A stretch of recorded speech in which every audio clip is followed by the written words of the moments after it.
اعوذ باللہ من الشیطان الرجیم بسم اللہ الرحمن الرحیم اذا جاء نصر اللہ والفتح ورأیت الناس يدخلون فی دین اللہ افواجا فسبح بحمد ربک واستغفر انہ کان توابا وقال اللہ تعالی ان اللہ يحب الذین یقاتلون فی سبیلہ صفا کأنہم بنیان مرصوص رب اشرح لی صدری ویسر لی امری واحلل عقدۃ من لسانی یفقہوا قولی واجعل لي وزيرا من أهلي اللهم أرنا الحق حقا وارزقنا اتباعه وأرنا الباطل باطلا وارزقنا اجتنابه سبحانك لا علم لنا إلا ما علمتنا إنك أنت العليم الحكيم۔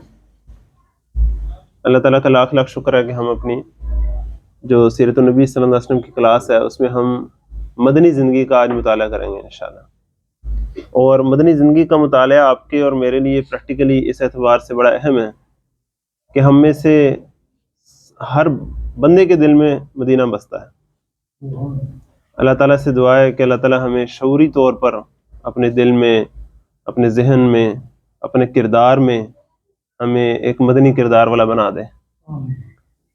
اور یہ کوئی جسے کہتے ہیں ایگزیجریشن نہیں ہے، ہمیں سے ہر فرد بطور فرد بھی مدینے کو چاہتا ہے۔ ہمارا معاشرہ بھی اصولی طور پر ہونا یہ چاہیے کہ وہ یہ چاہے کہ اسے مدنی معاشرہ بننا ہے، اور ہماری ریاست کو بھی بحیثیت مجموعی چاہیے کہ اس کے اندر یہ خواہش ہو کہ وہ ایک ریاست مدینہ کی اصل جو تصویر ہے اس کا پرتو ثابت ہو۔ اللہ تعالیٰ ہمیں اس کے قابل بنا دے۔ اب تک جو ہم نے چیز پڑھی ہے نا، مختصر ترین اگر میں چند جملوں میں آپ کے سامنے میں بات رکھوں تو کیا ہے؟ پہلے 40 سالہ حیات طیبہ کے نتیجے میں ایک بہترین اور کامل فرد صلی اللہ علیہ وسلم وہ اس وقت کے معاشرے کے سامنے آئے۔ اگلے 13 سالوں کی جو محنت تھی مکے کی، اس کے نتیجے میں ایک بہترین معاشرہ وہ مدینے میں جا کر سامنے آیا، اس وقت کے جو دوسرے معاشرے تھے ان کے سامنے۔ تو یہ فرد سے معاشرے کا جو سفر ہے یہ بڑا مشکل اور بڑا جسے کہتے ہیں نا لمبا ہوتا ہے، اور بڑا دیر پا اس کے اثرات ہوتے ہیں، اور یہی اصل مشکل کام ہوتا ہے۔ اللہ تعالیٰ سے دعا ہے کہ اللہ تعالیٰ ہمیں بطور فرد بھی بہتر ہونے کی توفیق عطا فرمائے، اور پھر فرد سے آگے بڑھ کر جو معاشرے کا سفر ہے یہ بڑا مشکل اور اہم سفر ہے، اور آج اصل میں جس کی سب سے زیادہ ضرورت ہے آپ کو اور مجھے وہ اس چیز کی ہے۔ اس کے بعد پھر مدینے کی جو پوری زندگی ہے نا، وہ آپ یوں سمجھیے کہ اس معاشرے سے ریاست بننے کا سفر ہے۔ وہ ہے جو پھر فتح مکہ کے بعد پھر ریاست مدینہ جو ہے وہ پوری اپنے جوبن پر آتی ہے، اور پھر وہ پھیلتی ہے پورے بر اعظموں میں خلفائے راشدین کے زمانے میں۔ تو یہ جو فرد سے معاشرہ اور معاشرے سے ریاست کا جو سفر ہے یہ ہمارے ذہن میں کلیئر ہونی چاہیے، پہلی بات۔ دوسری بات یہ ہے کہ اتر کر ہرا سے سوئے قوم آئے اور ایک نسخہ کیمیا ساتھ لائے صلی اللہ علیہ وسلم۔ تو وہ جو نسخہ کیمیا ہے قرآن مجید کا، وہ ایک فرد کے اندر جب ایمان پیدا کرتا ہے تو کیا چیزیں پیدا ہوتی ہیں؟ 2 چیزیں پیدا ہوتی ہیں۔ اس بات کو ذرا آج نا بالکل 2 2 4 کی طرح بات کو ذرا یاد کر لیں، صحیح طرح سمجھ لیں، تاکہ آپ کا اپنا بھی کنسپٹ کلیئر ہو جائے اور آپ دوسروں کو بھی بتانے والے بن جائیں۔ ایمان جب انسان کے اندر آتا ہے تو 2 چیزیں پیدا کرتا ہے۔ ایک، اس کے اندر شعور پیدا کرتا ہے، واضح شعور اس کے سامنے آ جاتا ہے کہ میرا رب کون ہے، میں کون ہوں، میرا مقصد کیا ہے، مجھے زندگی کیسے گزارنی ہے۔ یہ واضح شعور اس کے سامنے آ جاتا ہے، کانشس آپ اسے کہیں کہ وہ سامنے آ جاتا ہے اس کے سامنے۔ دوسرا کیا ہے کہ اس کے اندر ایک مضبوط خواہش پیدا ہو جاتی ہے اللہ کی خاطر جینے مرنے کی۔ ایک ہے شعور، ایک ہے خواہش، 2 چیزیں فرق ہے نا۔ ایک ہوتا ہے اسے باتوں کا پتہ لگ جاتا ہے، ایک ہے کہ اس کا پھر دل کر پڑتا ہے۔ یہ دونوں چیزیں ایمان نصیب فرماتا ہے، اللہ تعالیٰ ہمیں ایمان نصیب فرمائے۔ تو جب فرد کے اندر یہ شعور اور یہ خواہش بیدار ہو جاتی ہے، جس کو آپ یوں کہیے کہ ایک کانشس بیدار ہو جاتا ہے، جسے ہم ضمیر بھی کہہ سکتے ہیں، اور ایک اسٹرانگ ول پیدا ہو جاتی ہے اس کے اندر، خواہش پیدا ہو جاتی ہے کہ اب میری زندگی گزرے گی تو اللہ کے راستے میں گزرے گی، نہیں تو نہیں گزرے گی، سیدھی سیدھی بات۔ یہ ہے وہ مضبوط خواہش جو ایک انسان کے اندر ایمان پیدا کرتا ہے۔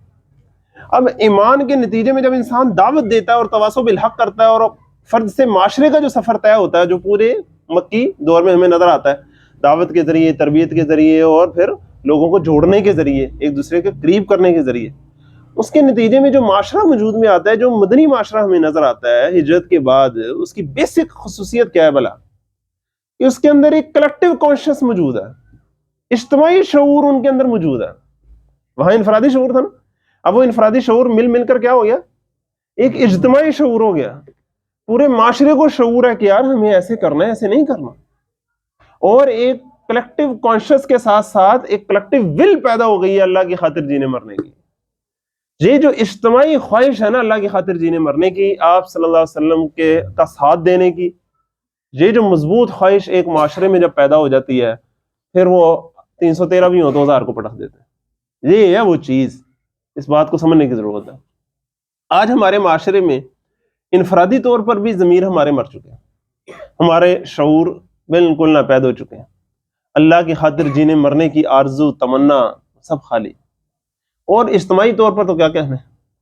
تو ضرورت اس بات کی ہے کہ ہم پہلے انفرادی طور پر قرآن مجید کے ساتھ تعلق کے ذریعے اپنے اندر ایک مضبوط خواہش اللہ کی محبت کی، اللہ کے رسول کی محبت کی، اللہ کے رسول کی اتباع کی اپنے اندر پیدا کریں. پھر جس چیز کے اندر سے پیدا ہوتی چلی جائے اس کا کیا کام ہے، اس کے کردار میں تبدیلی آئے گی نا، ظاہری بات. اس کا پھر کیا کام ہے کہ وہ پھر معاشرے کو بحیثیت مجموعی یہ اجتماعی خواہش اور ضمیر بیدار کرنے کی کوشش کرے. اللہ تعالیٰ ہمیں اس کی توفیق عطا فرمائے. یہ اس بات کو ذرا پوری طرح صحیح طرح سمجھیے. پھر جب وہ اجتماعی ضمیر اور کانشیس بیدار ہو جاتا ہے تو پھر کیا ہوتا ہے، پھر قانون کا نفاذ آسان ہو جاتا ہے. قانون پھر اثر لاتا ہے، پھر پھل لاتا ہے. اگر اجتماعی ضمیر مر چکا ہو نا، بہترین سے بہترین قانون لا کر نافذ کر دیجیے، اس کا کوئی نتیجہ نہیں نکلتا. لہٰذا اب مدینے کا جو معاشرہ ہے نا، اس کو اب ہم دیکھتے ہیں کہ آپ صلی اللہ علیہ وسلم نے جب مدینے میں گئے تو وہ سارے افراد تھے نا مکے کے جو بڑے صبر آزما مرحلوں سے گزرے تھے، اور ادھر انصار تھے جنہوں نے سال پورا قرآن مجید کے ساتھ ایسا ان کا تعلق قائم ہو گیا کہ ان کے اندر وہ کلیکٹیو کانشیس اور ول پیدا ہو گئی کہ آپ صلی اللہ علیہ وسلم سے آ کے انہوں نے کہا کہ ہم اپنے سرداروں کا قتل برداشت کریں گے، ہم اپنی عورتوں بچوں کا قتل برداشت کریں گے، اپنی معیشت کی تباہی برداشت کریں گے، لیکن آپ کا ساتھ دیں گے، آپ آئیں ہمارے پاس. یہ جو خواہش جب پیدا ہو جاتی ہے نا کسی معاشرے کے اندر، پھر آگے رنگ آتے ہیں. اللہ تعالیٰ ہمیں یہ پیدا کرنے کی توفیق عطا فرمائے.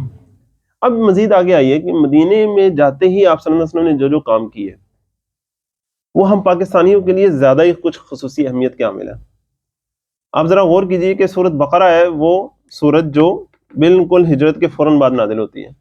ہجرت کے بعد مدینے کی جو زندگی ہے اس کے ابتدائی مرحلے میں نازل ہوتی ہے. اللہ تعالیٰ نے اسے قرآن مجید میں بالکل شروع میں کر کے رکھا ہے. اچھا آج بھی اگر آپ ذرا غور کریں کہ ہم نے بھی تو ایک لحاظ سے، صرف میں انورٹڈ کوماز میں کہہ رہا ہوں، ہجرت کی تھی نا، نہیں کی تھی؟ ہم بھی ایک آبادی تو ہے نا مسلمانوں کی. ہمارے ہاں بھی مہاجرین تھے، ان کو ویلکم کرنے والے بھی تھے، سب کچھ تھا نا. ہمارے پاس ایک خطہ ارضی بھی موجود تھا.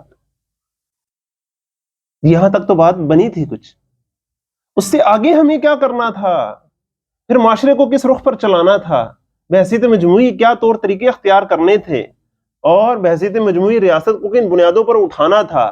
یہ تھا اصل ہمارا کام جو آپ صلی اللہ علیہ وسلم نے کہاں کیا، مدینے میں جانے کے فوراً بعد. تو آپ صلی اللہ علیہ وسلم کے مدینے میں فوراً جانے کے بعد جو کام ہے وہ آپ کے میرے لیے انتہائی اہمیت کے حامل ہے.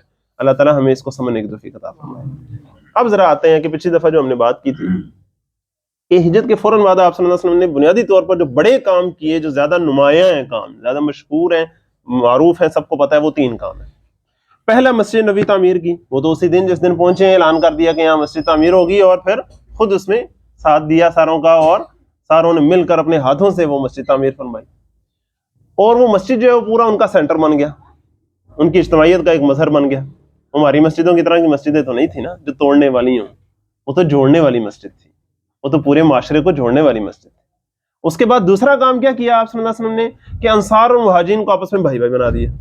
اس کو آپ یوں سمجھیے کہ آپ صلی اللہ علیہ وسلم کی جو وہاں جماعت موجود تھی، جو آپ کا جو وہاں معاشرہ موجود تھا، مسلم معاشرہ، اس کو آپ نے منظم کر دیا، اس کو مستحکم کر دیا، سٹیبلٹی لے آئے اس کے اندر.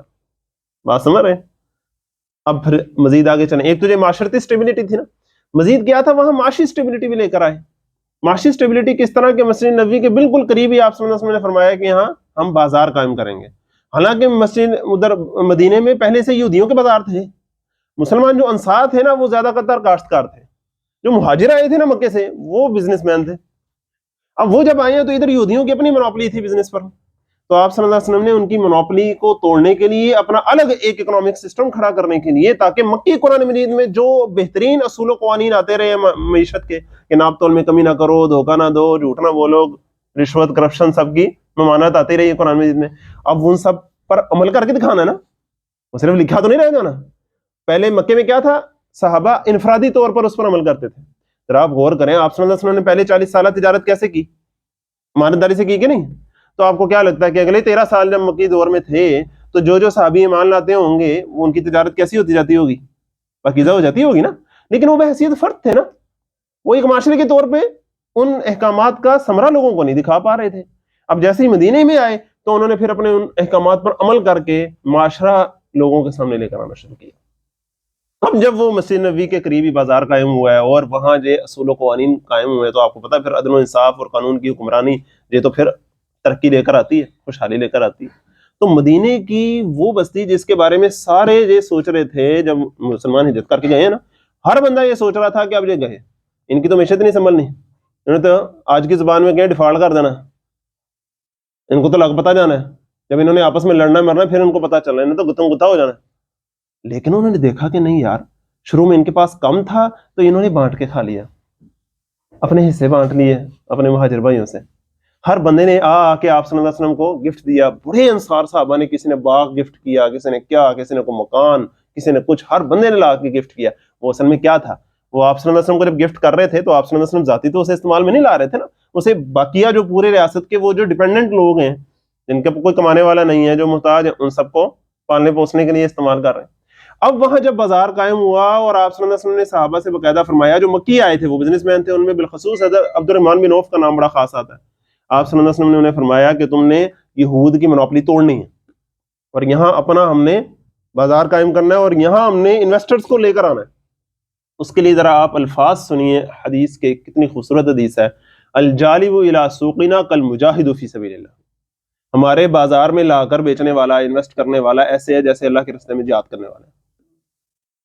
والمحتکر فی سوقنا، اور ہمارے بازار میں ذخیرہ اندوزی کرنے والا، کالملحد فی دین اللہ، ایسے ہے جیسے اللہ کے دین میں الحاد کر. اندازہ کریں کتنی اہمیت ہے اس سے کیا ہوا کہ وہاں ایک معاشرہ جو ہے وہ کھڑا ہونے لگا ہے. اب معاشرتی اور معاشی کے بعد کیا ہوا کہ سیاسی استحکام آپ صلی اللہ علیہ وسلم کیسے لے کر آئے. سیاسی استحکام کے لیے آپ صلی اللہ علیہ وسلم نے کیا کیا کہ وہاں جتنے بھی دھڑے موجود تھے، ایک تو انصار و مہاجرین کو تو آپس میں اکٹھا کر ہی دیا تھا اور ان سے کہہ دیا تھا کہ اب ہم بقیہ تمام انسانیت کے علاوہ ایک الگ امت ہے. باقی جو وہاں بڑے سٹیک ہولڈرز تھے وہ کیا تھے، دو تھے، ذرا دھیان سے سنیے. دو تھے، ان میں ایک تو وہ عرب لوگ تھے جو ابھی تک شرک پر قائم تھے، جس میں عبداللہ بن ابی آپ کو پتا ہے ابھی تک تو شرک پر تھا نا، غزوہ بدر کے بعد جا کر اسلام قبول کیا اس نے، جھوٹ موٹ کا اور منافق ٹھہرا، لیکن مشرک عرب لوگ بھی وہاں موجود تھے. دوسرا وہاں یہودی بھی موجود تھے. اب ان دونوں سٹیک ہولڈر سے ملٹیپل معاہدے کیے اور سب سے بڑا معاہدہ جو سب سے زیادہ معلوم اور معروف ہے، مشہور ہے، وہ میثاق مدینہ ہے. وہ اصل میں معاہدہ ہے، وہ کیا ہے کہ ہم سب الگ الگ امت ہیں، یہود اپنی امت ہے، ہم اپنی امت ہیں، لیکن امت کس کو کہتے ہیں، ملا ذرا غور کریں، امت کہتے ہیں ہم مقصد لوگوں کے گروہ کو، کامن پرپز ہو جن کا، ٹھیک ہے. تو آپ صلی اللہ علیہ وسلم نے یہود سے کیا کہا کہ ہم ویسے تو الگ امت ہے، تم الگ امت ہو، لیکن ایک مقصد ہے جس کے اعتبار سے ہم دونوں ہم مقصد ہیں. ایک پوائنٹ ہے جو ہم دونوں کے درمیان کامن ہے، اور آپ کو پتا نا مسلمانوں کا یہی سٹائل ہوتا ہے، تعالوا الی کلمۃ سواء بیننا وبینکم. تو اس اعتبار سے اگر دیکھیں تو ہمارے درمیان کامن پوائنٹ کیا ہے، یہ مدینے کی دھرتی، یہ تمہاری بھی ہے ہمارے بھی ہے. اس کے اندر امن و امان ہونا، عدل و انصاف ہونا، اور باہر کے حملہ آوروں سے اس کا بچے رہنا، یہ تم بھی چاہتے ہو ہم بھی چاہتے ہیں. تو let's join hand for this. اب انہوں نے اس کے لیے ہاتھ ملائے اور وہ میثاق مدینہ ہوا کہ تم اپنے اخراجات برداشت کرو گے، ہم اپنے اخراجات برداشت کریں گے، باقی سارے ہمارے معاملات ویسے رہیں گے، لیکن مدینے پر اگر باہر سے کوئی حملہ کرے گا تو پھر ہم مل کر اس کا دفاع کریں گے اور کسی دشمن کا ساتھ ایک دوسرے کے خلاف ہم نہیں دیں گے. اب یہ انہوں نے معاہدہ کیا، ویسے بھی وہ پیچھے جنگیں کر کے تانگ آ گئے تھے. تو اب یہ جب معاہدہ ہوا تو مدینے کے اندر ایک سیاسی استحکام بھی آ گیا. حالانکہ غور کریں مکے میں کیا معاملہ تھا، صرف قریش کے لوگ رہتے تھے، سادہ سا معاملہ تھا نا. مدینہ بڑی ایک جسے کہتے ہیں نا مختلف آبادیوں پر مشتمل ایک علاقہ تھا، یہاں استحکام پیدا کرنا نسبتاً زیادہ مشکل تھا، لیکن آپ صلی اللہ علیہ وسلم نے وہ کر دکھایا. اب جب یہ آپ صلی اللہ علیہ وسلم نے کام کیے پہلے 6 مہینے کے اندر ہی، اور یہ آپ ذرا تفصیل سیرت النبی صلی اللہ علیہ وسلم میں پڑھیے گا، اور میں بار بار آپ کو کہتا ہوں کہ آپ خود پڑھیے گا کہ کس طرح آپ صلی اللہ علیہ وسلم نے سادگی اور عاجزی کے ساتھ اور سمپلسٹی کے ساتھ بڑے بڑے مسئلوں کو حل کرتے ہیں۔ حضرت انس رضی اللہ عنہ فرماتے ہیں آپ صلی اللہ علیہ وسلم ہمارے گھر بیٹھے تھے اور زید رضی اللہ عنہ لکھ رہے تھے، ان کا جو آپ صلی اللہ علیہ وسلم کا گھٹنا تھا وہ ان کے گھٹنے کے اوپر تھا، اور لکھ رہے تھے کہ میثاق مدینہ بھی وہاں بیٹھ کے لکھوایا ہے، انصار مہاجرین کا آپس میں معاہدہ بھی لکھوایا ہے۔ سادگی دیکھیں اور کتنی بڑی ریاست کی بنیاد رکھی جا رہی، یہ بڑی اہم بات ہے۔ اب جب 6 مہینے کے اندر جب یہ ہوا تو ذرا آپ اندازہ کریں کہ مکے میں کیا تھا، جب کوئی شخص مسلمان ہوتا تھا تو اس کا سیرت و کردار اتنا خوبصورت ہو جاتا تھا کہ لوگ اس کو دیکھ کے اس کی طرف اٹریکٹ ہوتے تھے، ایسے ہی ہے نا۔ اب مدینے میں مدینے کا معاشرہ اتنا اٹریکٹیو ہو گیا کہ ارد گرد کے معاشروں کے لوگ جب اسے دیکھتے تھے تو بڑا یار کیا بات ہے، زندگی گزارنے کا تو یہ طریقہ ہے یار، کیا عدل و انصاف ہے، کیا امن و امان ہے، کیا خوبصورتی ہے، کیا اخلاق ہے، کیا صفائی ہے۔ یہ چیزیں ان کو اٹریکٹ کرتی تھی نا ارد گرد کے لوگوں کو۔ آپ اس کو یوں سمجھیے، میں مثال دیتا ہوں کہ مدینے کے قریب ہی کوئی ایک آبادی ہے، وہاں ایک شخص ہے، وہ ہر مہینے مدینے میں آتا جاتا ہے کچھ چیزیں وغیرہ خریدنے یا بیچنے۔ اس دفعہ وہ آتا ہے تو دیکھتا ہے ہر شخص مسکرا رہا ہے، وہ پوچھتا ہے کیا ہوا ابھی؟ کہتے ہیں ہمارے نبی نے کہا ہے مسکرانا صدقہ ہے، ہم سارے مسکرا رہے ہیں۔ کہتا ہے یار بڑے لوگ خوش ہو رہے، خوش پھر رہے ہیں، کیوں ہے؟ معاشرہ خوشحال ہو گیا کہ نہیں ہو گیا؟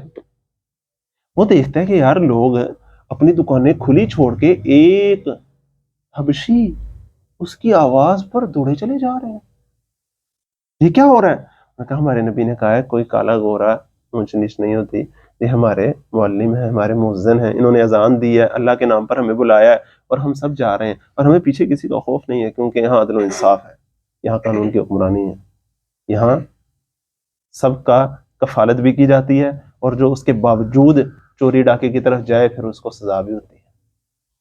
اب وہ بندہ جو آئے گا وہ بڑا حیران ہوگا، اچھا وہ دیکھے گا کہ مدینے کا معاشرہ ایسا معاشرہ ہے جہاں لوگ ایک دوسرے سے مسکرا کے ملتے ہیں، ایک دوسرے کو سلام کرتے ہیں، ایک دوسرے کو جگہ دیتے ہیں، ایک دوسرے کو راستہ دیتے ہیں، رستے میں پڑی ہوئی نقصان دہ چیزیں ہٹا دیتے ہیں، رات کو سونے سے پہلے ہمسایوں سے پوچھتے ہیں کہ بھوکے تو نہیں، آپ نے کھانا کھا لیا نا؟ جی ہے مدینے کا معاشرہ۔ کوئی بیمار ہو جاتا تو لوگ اس کا عیادت کرنے جاتے ہیں، فوت ہو جاتا تو اس کا جنازہ پڑھنے جاتے ہیں۔ یہ کیسا مدینے کا معاشرہ ہے؟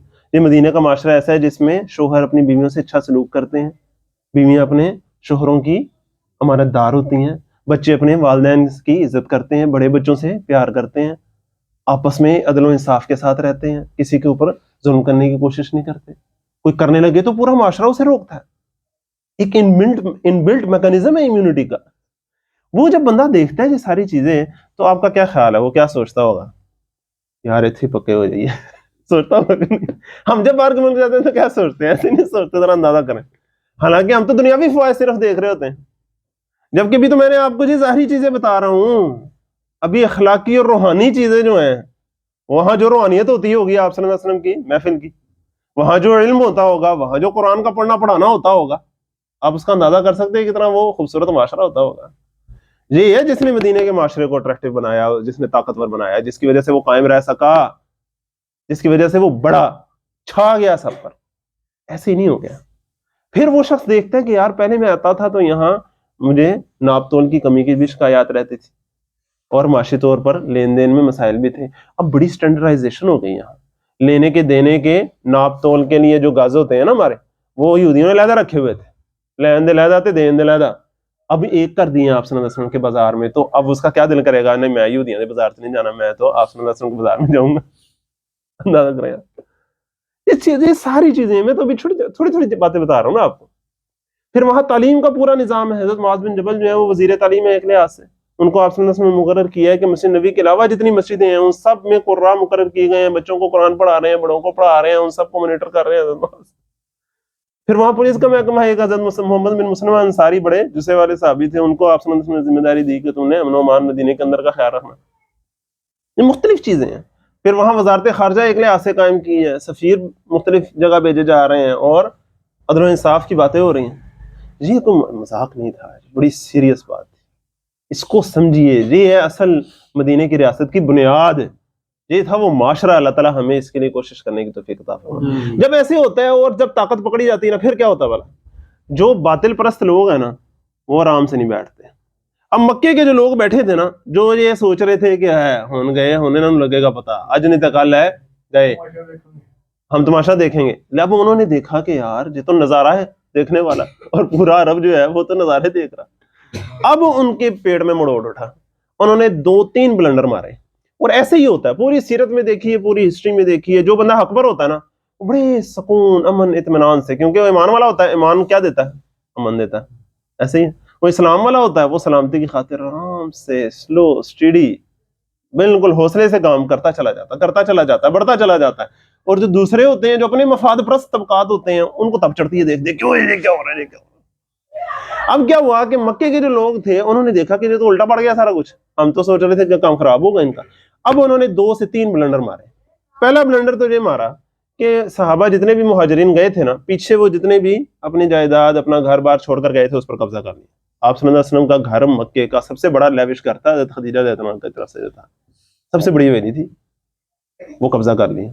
اس کی باقاعدہ دلیل ملتی ہے. فتح مکہ کے موقع پر جب آپ صلی اللہ علیہ وسلم آئے تو صحابہ نے پوچھا, یا رسول اللہ تو ساڑھے 9 ٹھہرو گے, اپنے گھر ٹھہرو گے؟ تو آپ صلی اللہ علیہ وسلم نے مسکرا کے فرمایا کہ میرا گھر انہوں نے چھوڑا کب تھا, وہ تو انہوں نے بیچ کھایا. اور پھر صحابہ کے ساتھ ہی رہے. اسی طرح حضرت ابو صدیق رضی اللہ عنہ کی دکان تھی, آپ صلی اللہ علیہ وسلم کی خود کی دکانیں تھیں, وہ ساری جو ہے انہوں نے بیچ دی اور ضبط کر لی. یہ ظلم کیا انہوں نے, اس کا پتہ لگا پورے عرب میں. دوسری بات کیا کی انہوں نے کہ مکے میں جو بیت اللہ ہے, مسجد حرام ہے, وہ پورے عرب کے لیے اس کی اجازت تھی کہ جو آتا ہے آئے, اپنے طریقے سے عبادت کریں. اپنے اپنے بت ہیں ان کے, ایسا ہی ہے نا, ہر قبیلے کے اپنے اپنے بت ہیں, اپنے اپنے کچھ طور طریقوں میں اختلاف بھی ہے. آتا ہے کام اپنے اپنے طریقے سے حج کرتا چلا جاتا ہے, عمرہ کرتا ہے.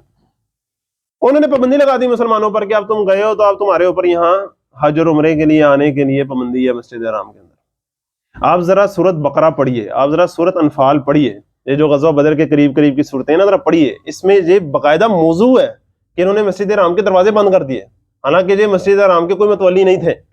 ان اولیاء الا المتقون, اس کے ولی تو متقی لوگ تھے. ان بدبختوں نے جو ہے متقیوں کو تنگ کر کے باہر نکال دیا اور خود ان پر پابندی لگا دیا. اب یہ بہت بڑا ظلم تھا مسلمانوں کے اوپر, اور پورے عرب کے سامنے مسلمانوں کے پاس ایک جواز تھا کہ آخر کیا قصور تھا ہمارا. 13 سال ہم نے برداشت کیا, ہم نے سمیہ رضی اللہ عنہا کو شہید ہوتے دیکھا, ہم نے حضرت یاسر کو شہید ہوتے دیکھا, ہم نے بلال کو مارے پڑتے دیکھی, ہم نے تو کسی پر ہاتھ نہیں اٹھایا, ہم نے تو دفاع میں بھی کسی کو نہیں مارا. پرامن طریقے سے ہم مکے کو چھوڑ کر ادھر آ گئے, ہم نے تو کوئی قتل و غارت گری نہیں کی, قتل کے منصوبے تو انہوں نے بنائے. ہم نے یہاں آ کے کسی کو کیا اب تک کچھ کہا ہے جو ہمارے ساتھ اس طرح کر رہے ہیں, کس بنا پر جیسے کر رہے ہیں.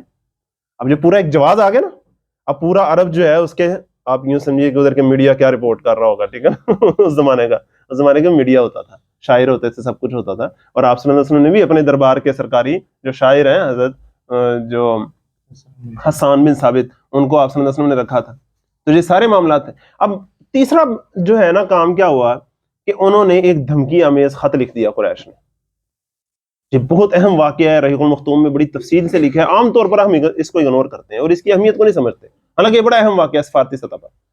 جب انہوں نے دھمکیاں میں خط لکھا, بھلا کس کو؟ عبداللہ بن ابی کو. عبداللہ بن ابی کون تھا بھلا؟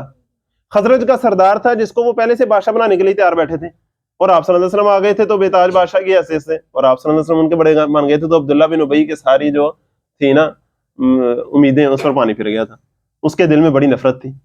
تو قریش نے عبداللہ بن ابی کو خط لکھا, کیا کہنے, کس مطلب میں کہ اصل میں ہماری نظر میں تو تم ہی بڑے ہو مدینے کے, ٹھیک ہے نا. اور اس کو خط کیا لکھا کہ یہ جو مکے سے آئے ہیں نا تمہارے صاحب اور ان کے ساتھی, ان کو نکال باہر کرو مدینے سے, نہیں تو ہم تم پر چڑھ دوڑیں گے, ہم تمہارا صفایا کر دیں گے, تمہارے مردان جنگی کو قتل کر دیں گے, تمہارے عورتوں کی بے حرمتی کریں گے. اور وہ بڑی غلیظ قسم کے اس نے الفاظ استعمال کیے قریش کے لوگوں نے جو مشرکین تھے. اب جب یہ خط آیا تو عبداللہ بن ابی پلاننگ کرنے لگا آپ صلی اللہ علیہ وسلم کے خلاف, اور اس نے کچھ لوگ جمع کر لیے. باقاعدہ رحیق المختوم میں بات لکھی. آپ صلی اللہ علیہ وسلم کو خبر پہنچ گئی کہ اس طرح قریش کا خط آیا اور عبداللہ بن ابی پلاننگ کر رہا ہے ادھر خانہ جنگی کی. آپ صلی اللہ علیہ وسلم اپنے صحابہ کے ساتھ اس کے سامنے چلے گئے اور جا کر اسے وارننگ دی, دیکھو دشمن تمہارا اتنا نہیں بگاڑ سکے گا جتنا تم خود اپنا بگاڑ لو گے, سو بی کیئرفل.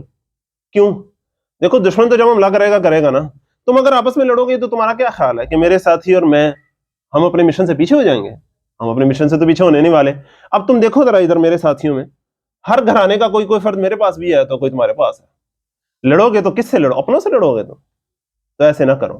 اب عبداللہ بن ابی کے جو ارد گرد لوگ تھے انہیں واقعی خیال آ گیا کہ یار یہ تو ہم لنڈن مارنے لگے ہیں, وہ سارے تتر بتر ہو گئے. عبداللہ بن ابی بھی مجبوراً سائڈ پر ہو گیا اور آپ صلی اللہ علیہ وسلم نے اس فتنے کو فروغ کر دیا اپنی حکمت عملی سے۔ اب جب یہ سب کچھ ہو چکا ہے اور یہ جب انہوں نے دھمکیاں میں اس خط لکھا تھا تو یہ ایک لحاظ سے اعلان جنگ تھا۔ دیکھیں جب دو ملکوں ہو نا، پاک بھارت کی جتنی بھی جنگیں ہوئی ہیں، ذرا آپ اس کی تفصیلات پڑھیں کہ وہ جنگیں شروع کیسے ہوتی ہیں، تو بڑے نازک معاملات ہوتے ہیں۔ دوسرے کی جنگی جو فوج کی حکمت، جو نقل و حرکت ہے، بارڈر پر وہ فوج تعینات کر رہا ہے، دھمکیاں دے رہا ہے، ان سب چیزوں پہ پہلے سے الرٹ ہونا ہوتا ہے، بات سمجھ رہے ہیں نا۔ وہ اگر جنگی تیاریاں کر رہا ہے، باہر سے اسلحہ منگوا رہا ہے، تو پہلے سے تیار ہونا ہوتا ہے، بیٹھ کے ویٹ نہیں کرنا ہوتا جب جہاز اڑ جائیں گے انہوں نے آ کے سٹن کے بام تو پھر دیکھیں گے۔ ایسے نہیں ہوتی، ایسی جنگیں نہیں ہوتی، ایسے دفاع نہیں ہوتا۔ اب آپ صلی اللہ علیہ وسلم جب یہ سارا معاملات دیکھ رہے تھے کہ قریش کیا کر رہا ہے، قریش نے ساتھ کیا کیا کہ اپنے جو دوسرے حلیف قبائل ہیں ان کو بھی اپنے ساتھ اکٹھا کرنے لگ گیا، اور مسلمانوں کا جتنا مال ضبط کیا تھا اس سارے سے قافلہ ترتیب دیا کہ میں لے کر جاؤں گا۔ ابو سفیان کی سرکردگی میں قافلہ بھیجنے کا پلان کر لیا انہوں نے، اور سوچا کہ ہم اس کے ذریعے جتنا بھی مال اسباب آئے گا اس سے پھر ہم جو بھی طاقت اکٹھی ہوگی وہ مسلمانوں کو کچلنے کے لیے استعمال کریں گے۔ اب جب آپ صلی اللہ علیہ وسلم یہ ساری باتیں دیکھ رہے تھے، آپ صلی اللہ علیہ وسلم نے بڑے دو ٹوک الفاظ میں انہیں کہہ دیا، دیکھو اگر تم مسجد حرام میں داخلے پر ہمیں پابندی لگاتے ہو کہ ہم مسجد حرام میں داخل نہیں ہو سکتے، تو ٹھیک ہے، پھر تمہارے تجارتی قافلے مدینے کے پاس سے گزرتے ہیں، میں بھی تمہیں نہیں گزرنے دوں گا یہاں سے۔ اب یاد کریں ذرا، میں نے آپ کو نقشہ بتایا تھا نا، ادھر یمن، پھر اوپر مکہ مدینہ، پھر اوپر شام۔ تو آپ صلی اللہ علیہ وسلم نے مدینہ کا جو رستہ پڑتا تھا، شام کا جو رستہ پڑتا تھا مدینے سے ہوتا ہوا، آپ صلی اللہ علیہ وسلم نے وہاں روک لگا دی کہ یہاں سے اب تم نہیں جا سکتے۔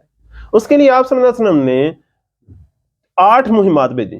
اس کو ذرا غور کریں، ربیع الاول سن 1 ہجری میں ہجرت ہوتی ہے، 6 مہینے بعد یعنی کہ رمضان سن 1 ہجری میں آپ صلی اللہ علیہ وسلم یہ چھاپا مار دستے بھیجنا شروع کرتے ہیں۔ یہ جو دستے تھے نا مختلف، ان کے ملٹیپل پرپس تھے۔ ایک پرپس تو یہ تھا کہ قریش کو یہ بتایا جائے کہ ہم آ گئے ہیں، ٹھیک ہے۔ دوسرا، اس ارد گرد جو قبائل تھے ان کے ساتھ دوستی کا ہاتھ بڑھایا جائے، قبائل سے کہا جائے کہ تم اب ہمارے ساتھی بن جاؤ، قریش کا ساتھی نہ بنو۔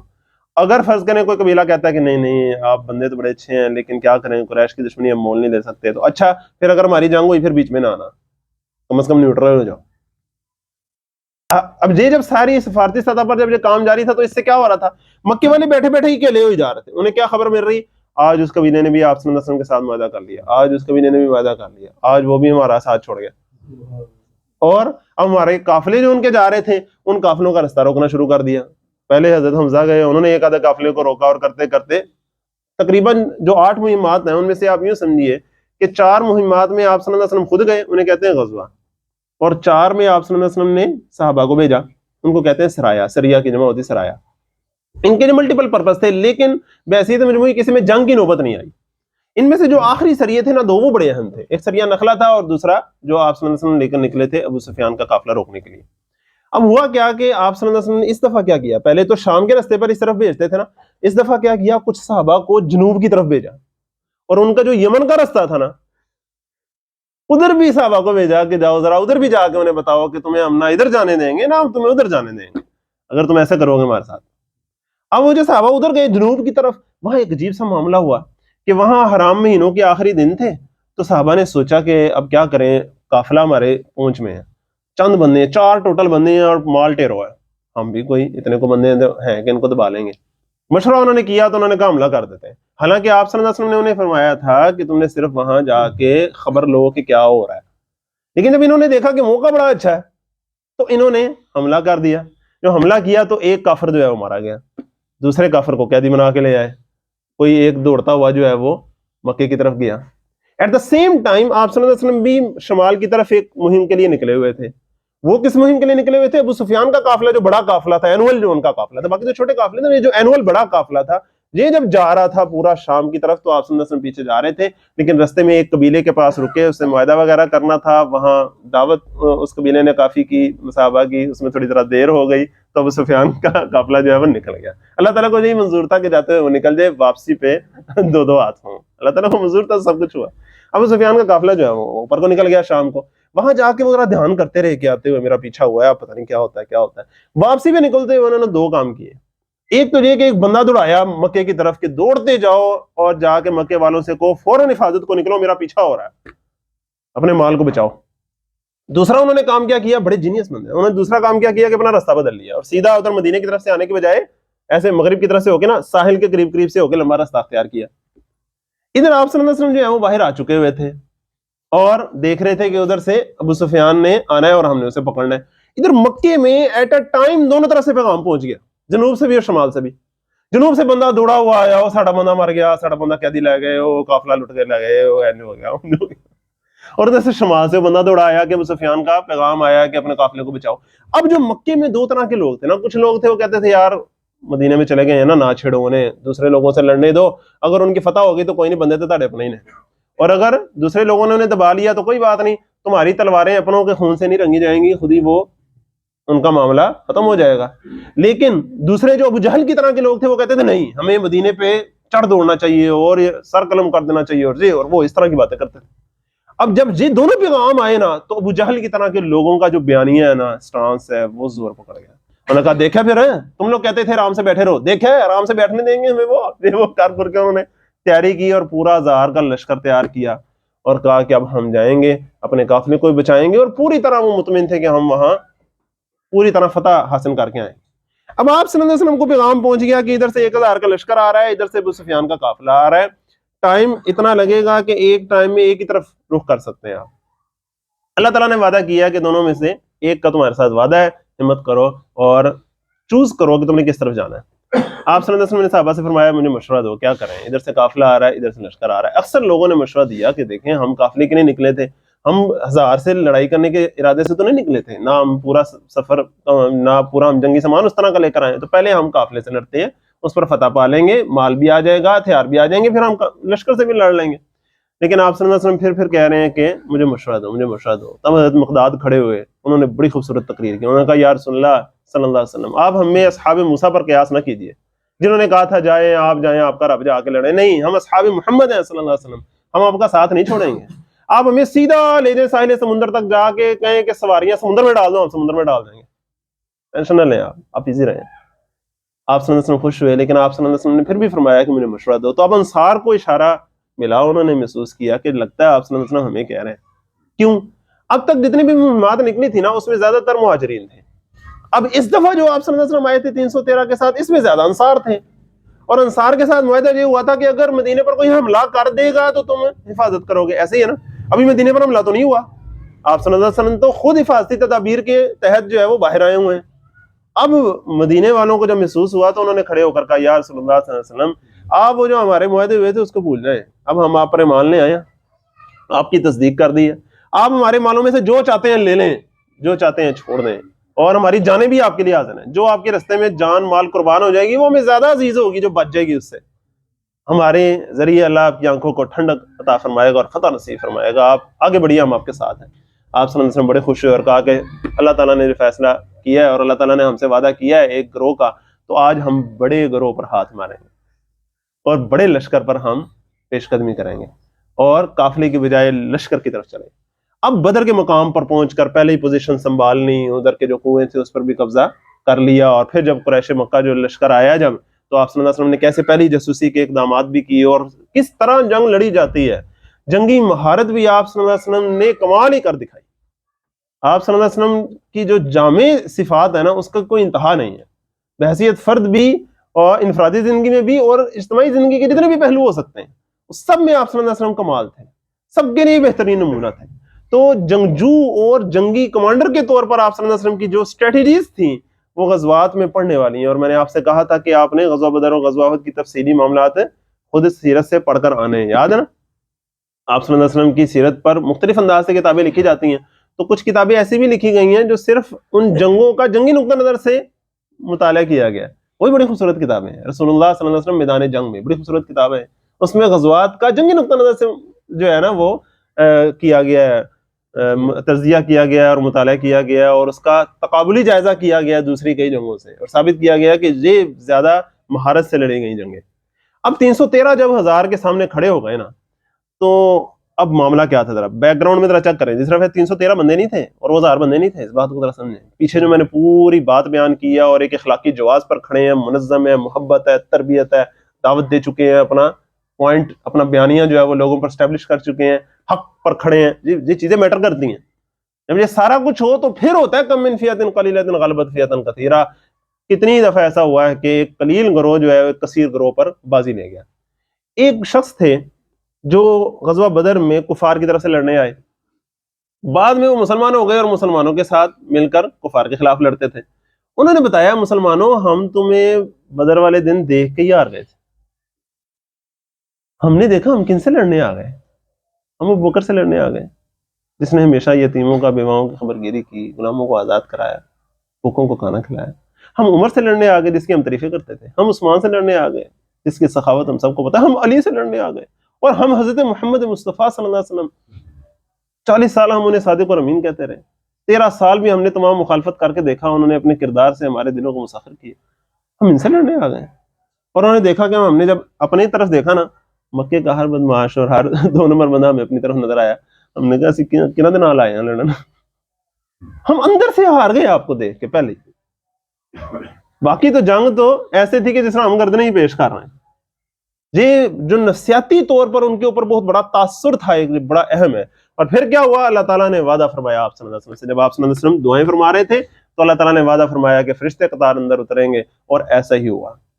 جب پہلے حملے میں 3 کفار آئے، بڑے بڑے سردار، عتبہ اس کا بھائی اس کا بیٹا، اور ادھر سے پہلے تو انصار آگے جانے لگے، لیکن پھر جب انہوں نے کہا ہماری ٹکر کے بندے بھیجیں جی، تو پھر آپ صلی اللہ علیہ وسلم نے حضرت حمزہ کو، حضرت علی رضی اللہ عنہ کو، حضرت عبیدہ کو جب بھیجا تو ایسے پہلے حملے میں انہوں نے اس کا کام، انصاروں کا کام تمام کر دیا۔ اب یہ جو پہلے حملے میں جب کام تمام ہوتا ہے نا لشکر کے بڑے بڑے سرداروں کا، اس سے بہت ہی نفسیاتی دباؤ پڑتا تھا باقی ساتھ۔ اب انہوں نے جو اپنی ترتیب بنائی ہوتی ہے نا کہ ہم ایسا کریں گے ہم ایسا کریں گے، وہ ساری الٹ پلٹ جاتی ہے، اور جذباتی ہو کے ڈیسپریٹ ہو کے موو کرتے ہیں نا جب، تو بلنڈر بنتے ہیں۔ اب وہ ڈیسپریٹ ہو کے جب دوڑے ہیں سارے اکٹھے، تو آپ صلی اللہ علیہ وسلم نے صحابہ کو سمجھایا ہوا تھا کہ اپنے تیر تمہارے پاس تھوڑے ہیں چونکہ ضائع نہیں کرنے، ٹھیک ہے نا، سنبھال کے رکھنے ہیں، جب وہ تیروں کی رینج میں آ جائیں پھر تیر چلانے ہیں، اور خوب تیر چلانے ہیں، جب تک وہ تمہارے بالکل قریب نہ آ جائیں تب تک تلواریں نہیں نکالنی، وہ دوڑے آتے تھک جائیں گے، ٹھیک ہے نا۔ ایسے ہی ہوا، پہلے تیروں سے ان کے جو اول صفحے تھی ان کا صفایا ہوا، اور پھر مسلمانوں نے جب تلواریں نکالی ہیں تو چاہے تلواریں پوری نہیں بھی تھیں، ان کی لکڑیوں نے ہی تلواروں سے زیادہ کام کیا، اور صحابہ کہتے ہیں ہم تو تلوار مارنے لگتے تھے اگلے کا سر پہلے گر جاتا، ایسے جس طرح کوئی اور ہی ہے جو ان کو قتل کر رہا ہے۔ جی اللہ تعالیٰ کی اصل میں سزا تھی ان کے لیے، جو انہوں نے 13 سال آپ صلی اللہ علیہ وسلم کی رسول کی ڈائریکٹ دعوت کو انہوں نے ٹھکرا کر اپنی ہٹ درمی پر اور اپنی بدبختی پر جمے رہے تھے قریش کے لوگ، اس لیے ان کو اللہ تعالیٰ کی طرف سے سزا مل رہی تھی مسلمانوں کے ہاتھوں۔ اب یہ بہت بڑی فتح مسلمانوں کو، یہ پورے عرب پر دھاک بیٹھ گئی کہ یار 70 بڑے بڑے ان کے سردار قتل ہو گئے۔ امیہ بن خلف حضرت بلال رضی اللہ عنہ کا جو آقا تھا جو ظلم کرتا تو حضرت بلال رضی اللہ عنہ کے ہاتھوں قتل ہوا۔ ابو جہل جو حضرت عبداللہ بن مسعود رضی اللہ عنہ کا مذاق اڑایا کرتا تھا کہ یہ تو پتلی پتلی ٹانگیں ہیں، انہی ٹانگوں نے اس کے سینے پر ٹانگیں رکھ کے حضرت عبداللہ بن مسعود رضی اللہ عنہ اس کی گردن اتار دی۔ اب یہ بہت بڑی جو ہے نا فتح تھی مسلمانوں کی، اور 70 ان کے جو بڑے بڑے سردار تھے وہ قید کر لیے گئے، سہیل بن عمر جیسے اور بڑے بڑے سردار۔ اب عرب جو مکہ تھا اس میں تو حرام مچ گیا، ہوئے کی ہو گیا، سارے رو پیٹ رہے ہیں، ابو سفیان کو کوس رہے ہیں تم نے کیا کر دیا، اور مدینے میں پیغام پہنچا تو مدینے میں لوگ خوش ہو رہے ہیں اور خوشیاں منا رہے ہیں، اور مدینے کے ارد گرد ایسا اس کا امپریشن پڑا ہے کہ عبداللہ بن ابی جیسے سخت جو دشمن لوگ ہیں ان کو بھی مجبوراً نیوا ہو کے اسلام قبول کرنا پڑا کہ پاجی یہ تو چڑھتا سورج اب ان کا ہی ہے، سلام تو ان کو کرنا پڑنا ہے، ٹھیک ہے۔ اور ارد گرد کے کئی لوگ جو ہیں اور بڑے بڑے قبائل پر اثر پڑا اور بڑے بڑے سرداروں پر اثر پڑا، اور مسلمانوں کا بڑا لیول کا وہ سال گزرا۔ اب اس کے بعد کیا ہوا، اگلے سال سن 2 ہجری رمضان میں غزوہ بدر ہو رہا ہے، ٹھیک ہے۔ سن 3 ہجری شعبان کے قریب جا کے آپ صلی اللہ علیہ وسلم کو پیغام آتا ہے مکے سے، حضرت عباس رضی اللہ عنہ بھیجتے ہیں کہ قریش جو ہیں وہ پوری تیاری کر بیٹھے ہیں، اور وہ 3000 کا لشکر لے کے آپ کے پاس تیاری کر لیں۔ آپ صلی اللہ علیہ وسلم نے مشورہ کرنے کے لیے صحابہ کو جمع کیا، اور تو پوچھا تو جو وہاں کے انصار موجود تھے نا پہلے کے، انہوں نے کہا کہ آپ صلی اللہ اس دفعہ بڑی فوج آ رہی ہے تو ہمیں چاہیے کہ ہم مدینے کے اندر رہ کے جنگ کریں۔ جب ہم نے مدینے کے اندر رہ کے جنگ کی ہے نا ہم جیتے ہیں، کیونکہ ہم اندر سے گلیوں میں لڑتے ہیں اور اوپر سے خواتین بھی تیر وغیرہ برساتی ہیں، بچے بھی پتھر مارتے ہیں، اور ہمیں جگہوں کا پتہ ہوتا ہے، ہم مار کے ادھر ادھر ہو جائیں، ٹھیک ہے نا، تو ہم زیادہ ہماری پاور ہو جاتی ہے۔ اور جب ہم باہر نکل کے لڑتے ہیں تو پھر ذرا کام مشکل ہو جاتا ہے۔ آپ صلی اللہ علیہ وسلم کی اپنی بھی رائے یہی تھی کہ ہم اندر ہی رہ کر لڑائی کریں۔ عبداللہ بن ابی جو منافقین کا سردار تھا اس کی بھی یہی رائے تھی کہ ہم مدینے کے اندر ہی لڑیں۔ لیکن جو نئے مسلمان جو نوجوان صحابہ تھے نا، ان کی رائے یہ تھی کہ جب انہوں نے دیکھا کہ بدر کے جو شہید ہوئے ہیں اور جنہوں نے لڑا ان کے یہ مرتبے ہیں کہ اگلے پچھلے گناہ معاف ہو گئے، انہوں نے کہا یا رسول اللہ ہم تو باہر جا کے لڑیں گے، ہم جو ہے وہ اندر نہیں بیٹھیں گے گھروں میں، ہم تو بہادر ہیں اور ہم باہر جا کے لڑیں گے، اور اس طرح جب بہت زیادہ آپ صلی اللہ علیہ وسلم کو انہوں نے اپنی ڈیڈیکیشن اور جذبہ دکھایا تو آپ صلی اللہ علیہ وسلم نے اپنے جو مامورین ہیں ان کی رائے کو مقدم کرتے ہوئے اپنی رائے کو پس پش ڈال دی. غزوہ بدر میں کیا کیا تھا؟ تب تک فیصلہ نہیں کیا تھا جب تک کہ مامورین کا پتہ نہ چل جائے کہ ان کا دل ہے کہ نہیں. اور غزوہ احد میں کیا کیا کہ اپنی رائے کو پیچھے کر دیا، مامورین کی رائے کو اوپر کر دیا. یہ بہت بڑی حکمت ہے کسی لیڈر کے لیے. اگر وہ کوئی جینون کام کرنا چاہتا ہے اور سالڈ کام کرنا چاہتا ہے تو پھر جن لوگوں نے اس کا ساتھ دینا ہے، جن لوگوں نے بوجھ اٹھانا ہے سارا، ان کی رائے کا احترام بڑا ضروری ہوتا ہے. زبردستی ان کو اگر کسی کے ساتھ بندہ کرے تو وہ معاملات نہیں چلتے. تو پوری سیرت میں آپ دیکھیں آپ صلی اللہ علیہ وسلم کا مزاج کتنا ہی شفیق اور دوسروں کا خیال کرنے والا تھا. اب جب آپ صلی اللہ علیہ وسلم نے ان کی رائے کو قبول کر لیا اور کہا ٹھیک ہے ہم باہر جا کے لڑیں گے، اور جو اپنے اسلحہ وغیرہ تیار کر لیا اور 2 زریں پہن لی اوپر نیچے، تو تب جو بڑے صحابہ تھے انہوں نے کہا ہوئے تمہیں پتہ نہیں لگ رہا تھا آپ صلی اللہ علیہ وسلم جب کہہ رہے تھے اندر رہ کے لڑنا چاہیے تو تم کیوں بار بار کہہ رہے تھے باہر جانا باہر جانا؟ تو انہیں بھی فیل ہوا، انہوں نے جا کے آپ صلی اللہ علیہ وسلم سے معذرت کی، نہیں اللہ کے رسول جیسے آپ کہتے ہیں نا ویسے اندر ہی لڑ لیتے ہیں. آپ صلی اللہ علیہ وسلم نے فرمایا نہیں، اب اللہ کے رسول نے اپنی زرہ پہن لی ہے، تیاری کر لی ہے، اب ہم باہر جا کے لڑیں گے، بھروسہ کریں انشاءاللہ، کوئی نہیں اللہ خیر کریں گے. اب 1000 کا لشکر لے کے آپ صلی اللہ علیہ وسلم مدینے سے باہر نکلے. رستے میں جب آئے تو عبداللہ بن ابی اپنے 300 لوگ لے کے پیچھے نکل گیا، اور دیکھو جی دیکھو ہماری بات نہیں سنتے، بچوں کی بات سن لیتے ہیں، ہم نے ادھر دھوپ میں بال سفید کیے ہیں، ہم کہہ رہے ہیں اندر رہ کے لڑیں، باہر جا رہے ہیں، ہماری بات نہیں کو سنتا، ادھر جنگ نہیں کرنے جا رہے، ادھر تو قتل ہونے جا رہے ہیں، ہم نہیں قتل ہونے جاتے. کہہ کے واپس آ گیا، 300 لوگوں واپس لے آیا. اس سے مسلمانوں کو نفسیاتی طور پر بڑا صدمہ پہنچا. اب دیکھیں وہاں سے 3000 آ رہے ہیں اور یہاں سے 700 رہ گئے. لیکن پھر بھی آپ صلی اللہ علیہ وسلم کی جو پلاننگ تھی وہ کمال تھی کہ آپ صلی اللہ علیہ وسلم جب گئے ہیں تو ایسی جگہ پر جا کر کھڑے ہوئے ہیں کہ پیچھے احد پہاڑ آ جائے تاکہ پیچھے سے کوئی حملہ نہ کر سکے. لیفٹ سائڈ سے ایک جگہ تھی جہاں سے حملہ ہو سکتا تھا، اس کے اوپر ایک اونچا ٹیلا تھا، وہاں آپ صلی اللہ علیہ وسلم نے 40 تیر اندازوں کو کھڑا کر دیا، عبداللہ بن جبیر کو ان کا امیر بنا دیا اور کہا کہ دیکھو یہاں سے ہلنا نہیں، پیچھے سے کفار کو حملہ نہیں کرنے دینا، چاہے تم دیکھو کہ ہم سارے قتل کر دیے جائیں، پرندے ہمارا گوشت نوچ کھائیں، پھر بھی تم نے نیچے نہیں اترنا. ایسی سخت ان کو تاکید کی. اب جب جنگ شروع ہوئی تو اسی طرح مسلمانوں نے جب پہلے پورے کنٹرول کے ساتھ جب ان پر حملہ کیا، اور آپ صلی اللہ علیہ وسلم نے مسلمانوں کے اندر کیسا جوش جذبہ پیدا کیا ہوا تھا کہ اپنی تلوار نکال کر کہا کون ہے جو اس کا حق ادا کرے، اور صحابہ کے اندر جو ہے وہ جوش بھر دیا آپ صلی اللہ علیہ وسلم نے، جنت کے وعدے اور حوروں کے وعدے اور اللہ تعالیٰ کی خوشنودی کے وعدے. اب صحابہ ہیں کہ بےتاب ہیں لڑنے کے لیے، اور جب ان سے لڑے ہیں تو پہلے لے میں انہوں نے کفار کو درا دیا. کفار تو اٹھ کے دوڑنے لگے، ان کے ساتھ جو عورتیں آئی تھیں وہ کہیں ہوئے کتنے نسل رہے ہو، بچاؤ اپنی عزت، لیکن وہ دوڑے.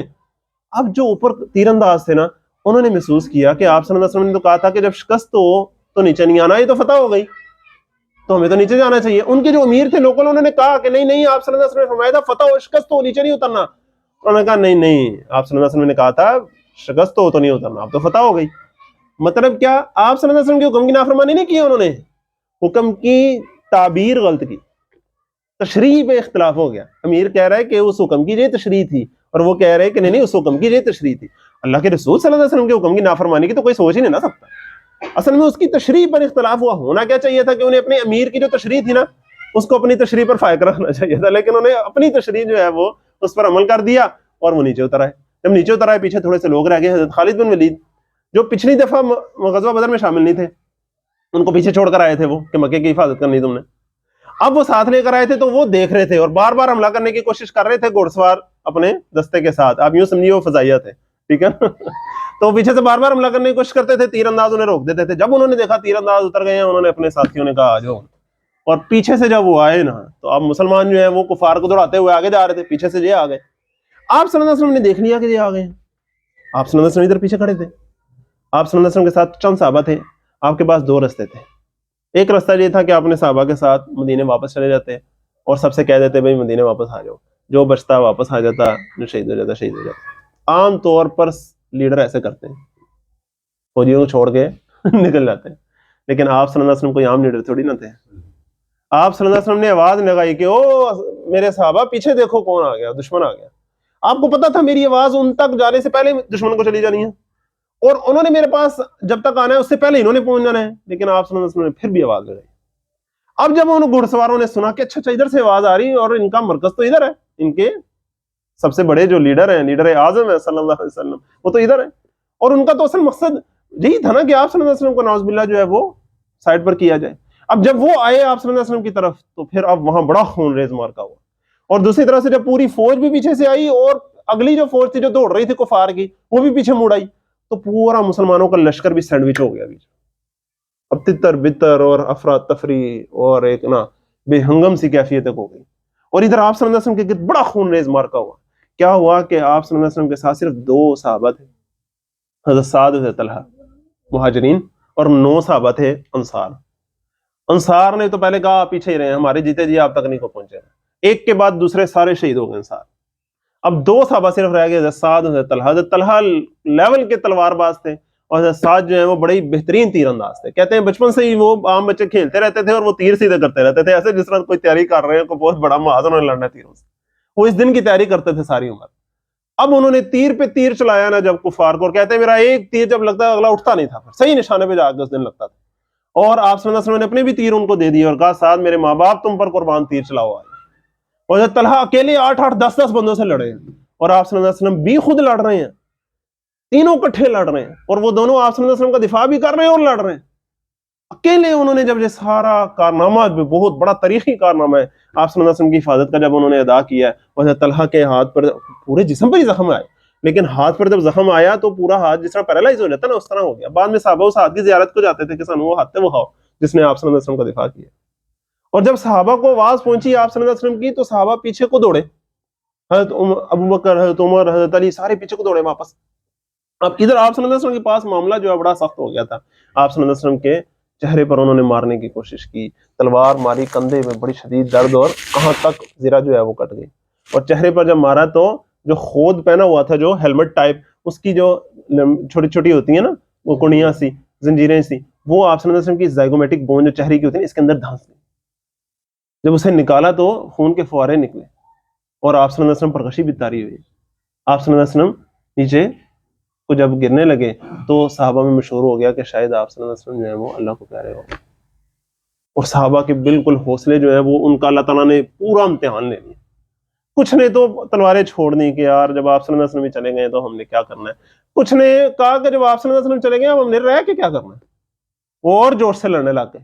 اور کچھ ہے کہ فوراً واپس کو پیچھے کو آپ صلی اللہ علیہ وسلم کی طرف آ رہے ہیں. حضرت ابوبکر آئے, علی آئے, سارے پاس پہنچے. انہوں نے فوراً سے ایک جو ہے نا وہ حصار بنا لیا. ایک صحابی پہنچے, انہوں نے آپ صلی اللہ علیہ وسلم کے آگے اپنے آپ کو ایسے کر لیا, پیچھے سے تیروں کی طرح بارش ہوتی ہے نا اس طرح ہوئی ان کی کمر پہ. کہتے ہیں ان کی کمر پوری تیروں سے بھر گئی اور انہوں نے سی نہیں کی, ہلے نہیں کہ آپ صلی اللہ علیہ وسلم کو کوئی نہ لگے, مجھے جتنا لگنے لگ گئے. اور بالآخر تو ہمارا ایک تھے وہ جب بالکل زخموں سے چور ہو کے جب گرے ہیں تو آپ صلی اللہ علیہ وسلم نے فرمایا کہ اپنے بھائی کی خبر لو. انہوں نے کہا بس میری خواہش ہے مجھے کسی طرح گھسیٹ کے نا آپ صلی اللہ علیہ وسلم کے پاؤں کے اوپر میرا چہرہ رکھ دو بس, اور ان کی جان ادھر نکل گئی. صحابہ نے کمال ہی قربانیاں کی. حضرت ام عمارہ تھیں, انہوں نے آپ صلی اللہ علیہ وسلم کہتے ہیں میں جدھر دیکھوں ام عمارہ کو دفاع کرتا پاؤں. اور صحابہ نے کمال قربانی کی, لیکن 70 صحابہ شہید ہو گئے. حضرت حمزہ آپ صلی اللہ علیہ وسلم کے اپنے چچا وہ بھی شہید ہو گئے. حضرت مصعب بن عمیر جنہوں نے اپنا جھنڈا تھاما ہوا تھا پورے لشکر کا وہ بھی شہید ہو گئے. حضرت علی نے جب دیکھا حضرت مصعب کو تو فوراً سے آگے بڑھ کر انہوں نے جھنڈا تھاما, اور پھر جس طرح وہ لڑے ہیں اور پورے مسلمانوں کا جو پورا لشکر اندر پھنسا ہوا تھا اس کے لیے پورا رستہ بنایا. اور آپ صلی اللہ علیہ وسلم نے کہا پہلے رستہ بناؤ پھر نکلیں گے. پہلے رستہ بنایا اور پورے مسلمانوں کے باہر نکلنے کا رستہ بنایا, اور پھر اوپر بہت پہاڑ پر چڑھ گئے اور ساروں سے کہا کہ فٹافٹ اوپر چڑھ جاؤ. جب اوپر چڑھ گئے تو پھر کفار جو ہے وہ اوپر نہیں آ سکے, کیونکہ جب مسلمان اوپر تھے تو وہ زیادہ پاور میں آ گئے کہ وہ پتھر بھی پھینکتے تو وہ رڑتے جاتے. تو مسلمان جو ہے آپ صلی اللہ علیہ وسلم نے اپنے پورے لشکر کو جو ہے صرف 70, اندازہ کریں 700 میں سے بہت جتنا ہو سکتا تھا اس اعتبار سے کم نقصان تھا, بہت ہمت سے انہوں نے اپنا نقصان جو ہے وہ منیمم کر لیا, اور پھر مسلمانوں کو وہ مدینے لے آئے. یہ تھا غزوہ احد, جو بڑا ہی جسے کہتے ہیں نا ہولناک وہ مرحلے تھے, اور نہ دل کو دہلا دینے والے وہ مراحل تھے اور مناظر تھے. اللہ تعالی ہمیں بھی ان کی پیروی کرنے کی توفیق عطا فرمائے. اب دیکھیں سن 2 ہجری میں غزوہ بدر ہوا, سن 3 ہجری میں کیا ہوا, غزوہ احد.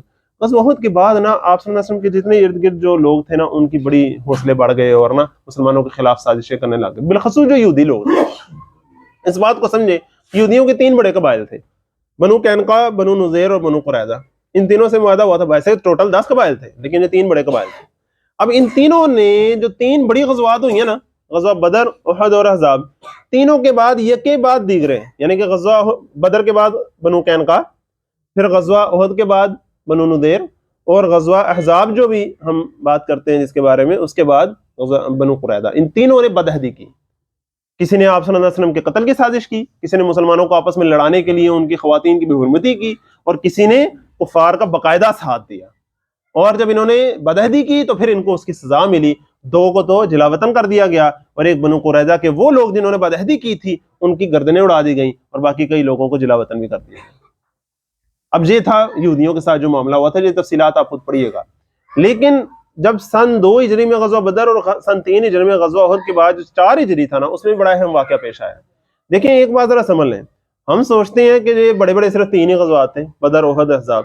سن 2 ہجری میں غزوہ بدر, 3 ہجری میں غزوہ احد, 4 چھوڑ کے 5 میں غزوہ احزاب. یہ یاد کر لیں ذرا, بالخصوص جو نوجوان ہیں بچے ہیں یاد کر لیں. لیکن ایسا نہیں ہے کہ یہ صرف 3 جنگیں ہوئی تھی ٹوٹل. ہر ہفتے 10 دن بعد کوئی مارکا ہوتا تھا.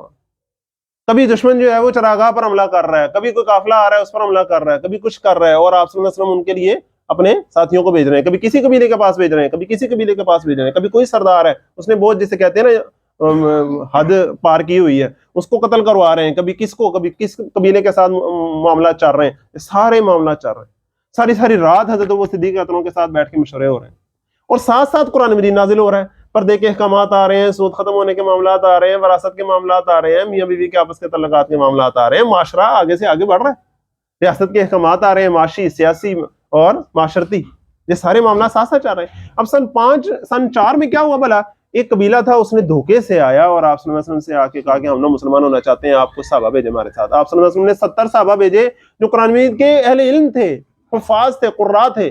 ان بدبختوں نے بدعہدی کی اور ان ساروں کو شہید کر دیا. ابھی غزوہ احد کا جو زخم تھا وہ بھی تازہ تھا کہ 70 عالم صحابہ کا زخم بہت بڑا تھا, بہت بڑا زخم تھا. اسی طرح اور کئی معاملات ہوئے. اب سن 5 ہجری میں کیا ہوا کہ قریش جو ہے نا انہوں نے سوچا کہ اب سارے مل کے حملہ کریں. یہ غزوہ احزاب کا معاملہ ہے. یہ کیسے ہوا ذرا اس کو غور کریں. آپ صلی اللہ علیہ وسلم کے ٹوٹل کتنے دشمن تھے بلا عرب میں؟ قریش مکہ, منافقین, یہودی اور دوسرے اہل عرب مشرکین, یہ سارے تھے. منافقین تو اندر ہی بیٹھے ہیں نا ابھی, باقی 3 ہو گئے. ان ساروں نے مل کر معاہدہ کیا آپس میں, کعبے کے غلاف پکڑ کر آپس میں ایک دوسرے سے معاہدہ کیا کہ ہم ایک دوسرے کا ساتھ دیں گے جب تک مدینے کو پوری طرح قتل عام نہیں کر دیں گے. یاد رکھیں غزوہ احزاب کو ہم عام طور پہ غلط فہمی سے ایک جنگ سمجھتے ہیں. وہ جنگ نہیں تھی, وہ قتل عام کرنے آئے تھے, نسل کشی کرنے آئے تھے مدینے میں. کوئی بڑا, کوئی چھوٹا, کوئی عورت, کوئی مرد, کسی کو نہیں چھوڑیں گے, ساروں کو ہم ختم کر کے آئیں گے مدینے سے. یہ انہوں نے پورا معاہدہ کیا اور کر کے جب آئے ہیں اور 10,000 کا لشکر لے کر آئے ہیں مدینے کے بعد. وہ غزوہ احزاب, غزوہ خندق. 10,000 کا جب لشکر آیا تو آپ صلی اللہ علیہ وسلم نے صحابہ سے مشورہ کیا. تو حضرت سلمان فارسی نے بتایا رضی اللہ تعالیٰ عنہ کہ جب فارس میں اس طرح ہوتا تھا, بہت بڑی فوج ہوتی تھی نا, تو ہم اپنے شہر کے باہر خندق کھود لیا کرتے تھے, اس طرح ہمارا دفاع ہوتا تھا. آپ صلی اللہ علیہ وسلم نے فرمایا چلو میرا خندق کھودیں. حضرت عمر انہوں نے پہلے جائزہ لے لیا, اس نے بتایا تھا ادھر کھجوروں کے باغ ہیں, یہاں سے نہیں آ سکتے, ادھر آبادیاں ادھر نہیں آ سکتے, ادھر لاوے کی پہاڑیاں ادھر سے نہیں آ سکتے, یہ شمال کا علاقہ ہے جہاں سے صرف انہوں نے آنا ہے, یہاں ہمیں خندق کھود لینی چاہیے. اب صحابہ ہیں کہ ان کی ذمہ داری لگ گئی, گروپ بن گئے, آپ نے اتنی جگہ کھودنی, اتنی گہری کھودنی, یہ سب کچھ, اور وہ سارے خندق کھودنے میں لگے ہیں. اور کیا منظر ہے دیکھیں نا, جب باہر وہ آ کے بیٹھنا انہوں نے تو معاشی طور پر جب ناکہ بندی ہو جائے تو قیمتیں کہاں پہنچ جاتی ہیں اور معاملات کہاں ہو جاتے ہیں, تو کھانے کو ویسے ہی نہیں مل رہا, پھر قحط کا معاملہ. اور صحابہ ہیں کہ پیٹ پر پتھر باندھ رہے ہیں کہ دورے نہ ہو جائیں, ذرا پیٹ دب کے رہے تو ذرا جیسے کہتے ہیں نا ہنگر پینز جو ہوتی ہیں وہ ذرا کم رہیں. اور وہ خندق کھود رہے ہیں اور ساتھ کیا کہہ رہے ہیں, نحن الذین بایعوا محمد علی الجہاد ما بقینا ابدا, ہم ہیں وہ جنہوں نے بیعت کی محمد صلی اللہ علیہ وسلم کے ہاتھ پر کہ ہم جہاد کریں گے جب تک ہم میں سے کوئی ایک بھی باقی ہے, ہم آپ کا ساتھ نہیں چھوڑیں گے. پھر وہی بات یاد کریں, وہ اجتماعی خواہش, وہ اجتماعی ول آپ صلی اللہ علیہ وسلم کا ساتھ دینے کی, آپ کی خاطر کٹ مرنے کی, جب کسی معاشرے میں پیدا ہوتی ہے تو وہ ریاست بن سکتی ہے, ایسے نہیں بن سکتی. پورا عرب ٹوٹ پڑا ان پر, ایک لحاظ سے اس زمانے کی پوری دنیا ان پر ٹوٹ پڑی ہے, اور سارے مخالفین مل کر آ گئے. لیکن وہ ہیں کہ ڈٹے ہوئے, کھڑے ہوئے, اور آپ صلی اللہ علیہ وسلم بھی خندق کھود رہے ہیں, اور آپ صلی اللہ علیہ وسلم بھی ان کے ساتھ 2 پتھر باندھ کے خندق کھود رہے ہیں. اور صحابہ ہیں کہ ان کے پاس تھوڑا تھوڑا کچھ کھانے کو ہوتا ہے, اور آپ صلی اللہ علیہ وسلم کے پاس جب آتے ہیں تو آپ صلی اللہ علیہ وسلم انہیں موزانہ طور پر جب ساروں میں تقسیم کرتے ہیں تو پورا ہو جاتا ہے.